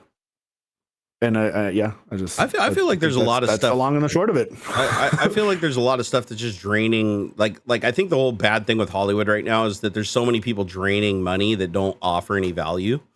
Yeah, it's just pure profit. Cherry pick the shit, right? So I feel like instead of paying, you know, a well-known actor, you know, $500 million of the budget to like be in your film, take a risk on a new guy. You know, spend some more time on casting. Find somebody who'll be the next guy like him. You know, find because they're out there and they're willing to. They just want to break into the industry. It's like you don't. You know, people are like, oh, it's the draw. Like if we cast this actor, people are going to come watch it just for this actor. And the truth is, yeah, there is a certain there is a certain thing there. Like if I go watch Iron Man, I'm more likely to go see it if it's Robert Downey Jr. But if there was a new Marvel movie that came out, they don't have to cast somebody who I know already. It could be somebody that I don't know. Look at the Spider-Mans that they've cast that I've never seen the guy before, right? And it's like he's great. Yeah. Tom Holland or whatever. Yeah. So it's like Jesus. Like don't waste your budget on and then they get residuals on top of that, right? So it's like you're paying them like, you know, $100 million of the budget to have that headliner, and then they're getting a huge amount of the residuals every time they're going out. And it's like that doesn't seem very fair to begin with. And two, it's like what they do one movie and they're set for life. Like I mean, it's so it's like, okay, so maybe it's somebody else's turn. But I don't want to say like, I mean, talent should obviously be rewarded. I mean, if you're really good and you work really hard or whatever, you should be able to keep leveling up. But I think if they're to the point now where it's like, if you're paying your lead star in your movie 80% of the entire budget of the movie, that means everybody else is splitting 20%. That are all putting in like, you know, just as much hard work, if not harder work, you know, depending on what they're doing. That breaks the system. But then like the stock market, you have all the guys that are the investors that want to get their money out. So the investors are like, okay, we're willing to spend this much money and let you go over budget and do all this. But in return, we have to get this much back. And then they just suck you bust like all the profit out of it. And it's like, you put up the money, but now you created a situation where it's like, we can't pay anybody except for like the two people that mattered to the movie. And then everybody else gets screwed. And then everybody's like, they're on a shoestring budget and they're starving for work all the time. And then something happens like this where you have a strike and those people aren't working when they need to work 7 days a week, every single day, just to fucking pay their bills. And so they can't survive the strike. And again, that's the collateral damage, right? But the thing is, if you're unwilling to strike because of collateral damage, they will definitely use that against you. Like if the argument is you can't strike because those people will be out of work while you're striking or whatever, when the whole goal of your strike is to try to get fair pay, including for them, like to fix the system so that they can even get more. Ultimately, the reason that they need to work 7 days a week and they need to work so damn hard is because they're intentionally being starved by the industry to force them to be available that much and to work that hard and to think they're that replaceable. And I think that sucks, man. I think that's a shitty state to exist in. Like that's not fun for them. And those guys work hard, man. I've watched so many behind the scenes things where you see those grips carrying like fucking huge cables and stuff. And the actors are just drinking their coffee and sitting in their chairs shooting the shit or whatever. And these dudes are moving around 1,000-pound light fixtures and stuff and getting yelled at by like the set. Oh, we got to go. We got 5 minutes. Faster, faster, faster. You know, and it's like, you know, 10 guys worth of work and like 2 guys on set to do it. And so those guys are like the unsung heroes, right? It's like, you know, they're the guys down in the credit, you know, 45 minutes after you left the theater, you know? It's like grip A, grip B, grip C. Yeah, the fucking guy that mops up the, you know, the jizz bucket or whatever. Jizz bucket guy. Those guys work hard, man. And they deserve to get paid too. But again, if they strike and they use their leverage as far as going to YouTube and everything like that, they can take those guys with them too. They're still going to want editors. Do you really think Ron Perlman's going to sit down and edit his own video? No, he's going to hire one of the fucking industry editors that would normally be sitting down there editing video. Now he's like, you work for me. I'm going to pay you directly. And why not? Yeah, it'd work out better. I think that with manufacturing, we're doing stuff at home and iterating quicker and getting to market quicker with a cheaper product. We're doing direct to market video and content and everything like that. It's like this is the direction the world is going, is to cut out all these middlemen that have sucked this thing dry for so fucking long and cut them out. Yep. Like now they got to go find something. If they want, they can go make YouTube videos and make money talking about how they used to rip people off for a living. You know, that can be how they make their money. Mobsters make fucking YouTube channels all the time. I think, and especially, and like, you know, I mean, you see it often enough where like actors want to act. They want to create. They do a lot of this for the love of doing it. Oh, yeah. For the doing of it. And I think if it gets bad enough, that's exactly what's going to happen. I mean, I'm sure there's contracts and stuff involved where, like, you know, you have to, you know, whatever, like the Marvel shit where you're locked in for 10 years. You have to make 5 movies with us because you signed a contract or whatever. But like, there will come a time, probably very soon, where they don't have to, where they can go to these smaller independent things. And all it takes is one big name to get behind something small, and to really bring it to people's attention that, hey, there are these smaller places that aren't beholden to these fucking CEOs making tens of millions of dollars every year on the backs of these shitty people. We have this group of 25 people. You can go follow all of them on Instagram or whatever. And we're all trying to make this movie because whoever, Alicia Vikander, believes in it, and they want to be in this video or this movie or this series or this whatever, and they want to have it made. It's and the tools are all there. Everything is so cheap and so accessible. You don't need red cinema cameras and giant fucking booms and $1 million drones and shit. You don't need any of that. You got $1,000 cell phone that'll do 4K 60. You know what I want to see? It doesn't need to be IMAX. I want to see Quentin Tarantino. I want to see Quentin Tarantino literally make a YouTube video, not a fucking production for. I want to see Quentin Tarantino create a 1-hour production using nothing but fucking iPhones. And outdoor natural lighting. And fucking some actors that are on strike that ain't got nothing better to do. Just make a fucking YouTube video. I would watch it. It'd probably be like one of the hottest videos ever. Like Quentin Tarantino, a guy who's known for making these crazy fucking movies. I just want to see what he does on a shoestring budget. I want him going to Home Depot and buying fucking buckets of red paint as blood and fucking dulled machetes and stuff like that. And it's like the whole budget for the entire movie is like 10 grand. And they go and shoot something that's just wildly fucking entertaining. Like, I bet it'd be awesome. It would still need the talent. There is no lack of talent. No. There is no lack of talent. Name is not talent. Dude, like there's people that you don't even know their name that have way more talent than the people that you do. There are some people that I follow on TikTok that are funnier than big name fucking celebrity comedians that I die laughing every time I watch their videos. Like I know that it's like a little bit of a different sort of you make content for the platform, right? Like a 30-second or a 1-minute video can be funnier than like an hour and a half set or whatever. But like, there is no lack of talent. That's how you get scabs and shit in these sort of creative endeavors anyway. But like, man. Yeah. Just in chat, I typed, I want to see J.J. Abrams with a flashlight, Vaseline, and iPhone shoot budget YouTube Transformers. Like, fucking, don't make it funny too. It doesn't even have to be serious. Yeah. Like, I would just fucking love. Yeah, I would love to see, like, on purpose, just to mock the movie industry, to see how much money you could fucking make making a meme. Be deliberate. Look, we're gonna try the best that we can, but we have a deliberately like this is our shoestring budget. Here, $100K. Yep, $100K, and spend it however you want. Maybe you don't want to use iPhones. Maybe we'll use budget locations. We'll fucking whatever. Go put up on things. Can we sleep in your house or sleep in your fucking garage during the shoot? Or can we borrow your car? Or like everything you can. And then make that too. So you have the movie. Just like Corridor Crew, now they do the thing where it's like the finished product and how they got there on the 2 different channels. Behind the scenes would be awesome. Do that too. It's like you release the movie that you created for $100 grand, and then after that, then you double dip and you release another thing. It's like the behind the scenes showing how you did it for $100 grand. A vlog sort of thing too, where like at the end of each day, a couple of them talk about what they did today. Oh, we shot this scene and it went this well, and this is the weird shit that we ended up having to do to make it work, or like, or maybe after the fact because you don't want to spoil the movie or anything. But like, that'd be so much fun. And just put out like feelers and stuff on Facebook. Be like, hey, we're looking for some guy that we can fucking like put some pyro fluid on and light on fire tomorrow. And some dude would be like, I've done that before. Some green fabric and somebody's garage, and boom, there's an Unreal 5. That's all you need.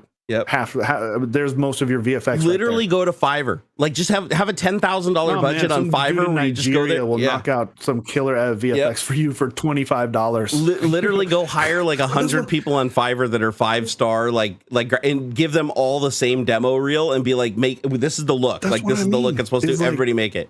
The ease of entry for this stuff it's right there. It's right there.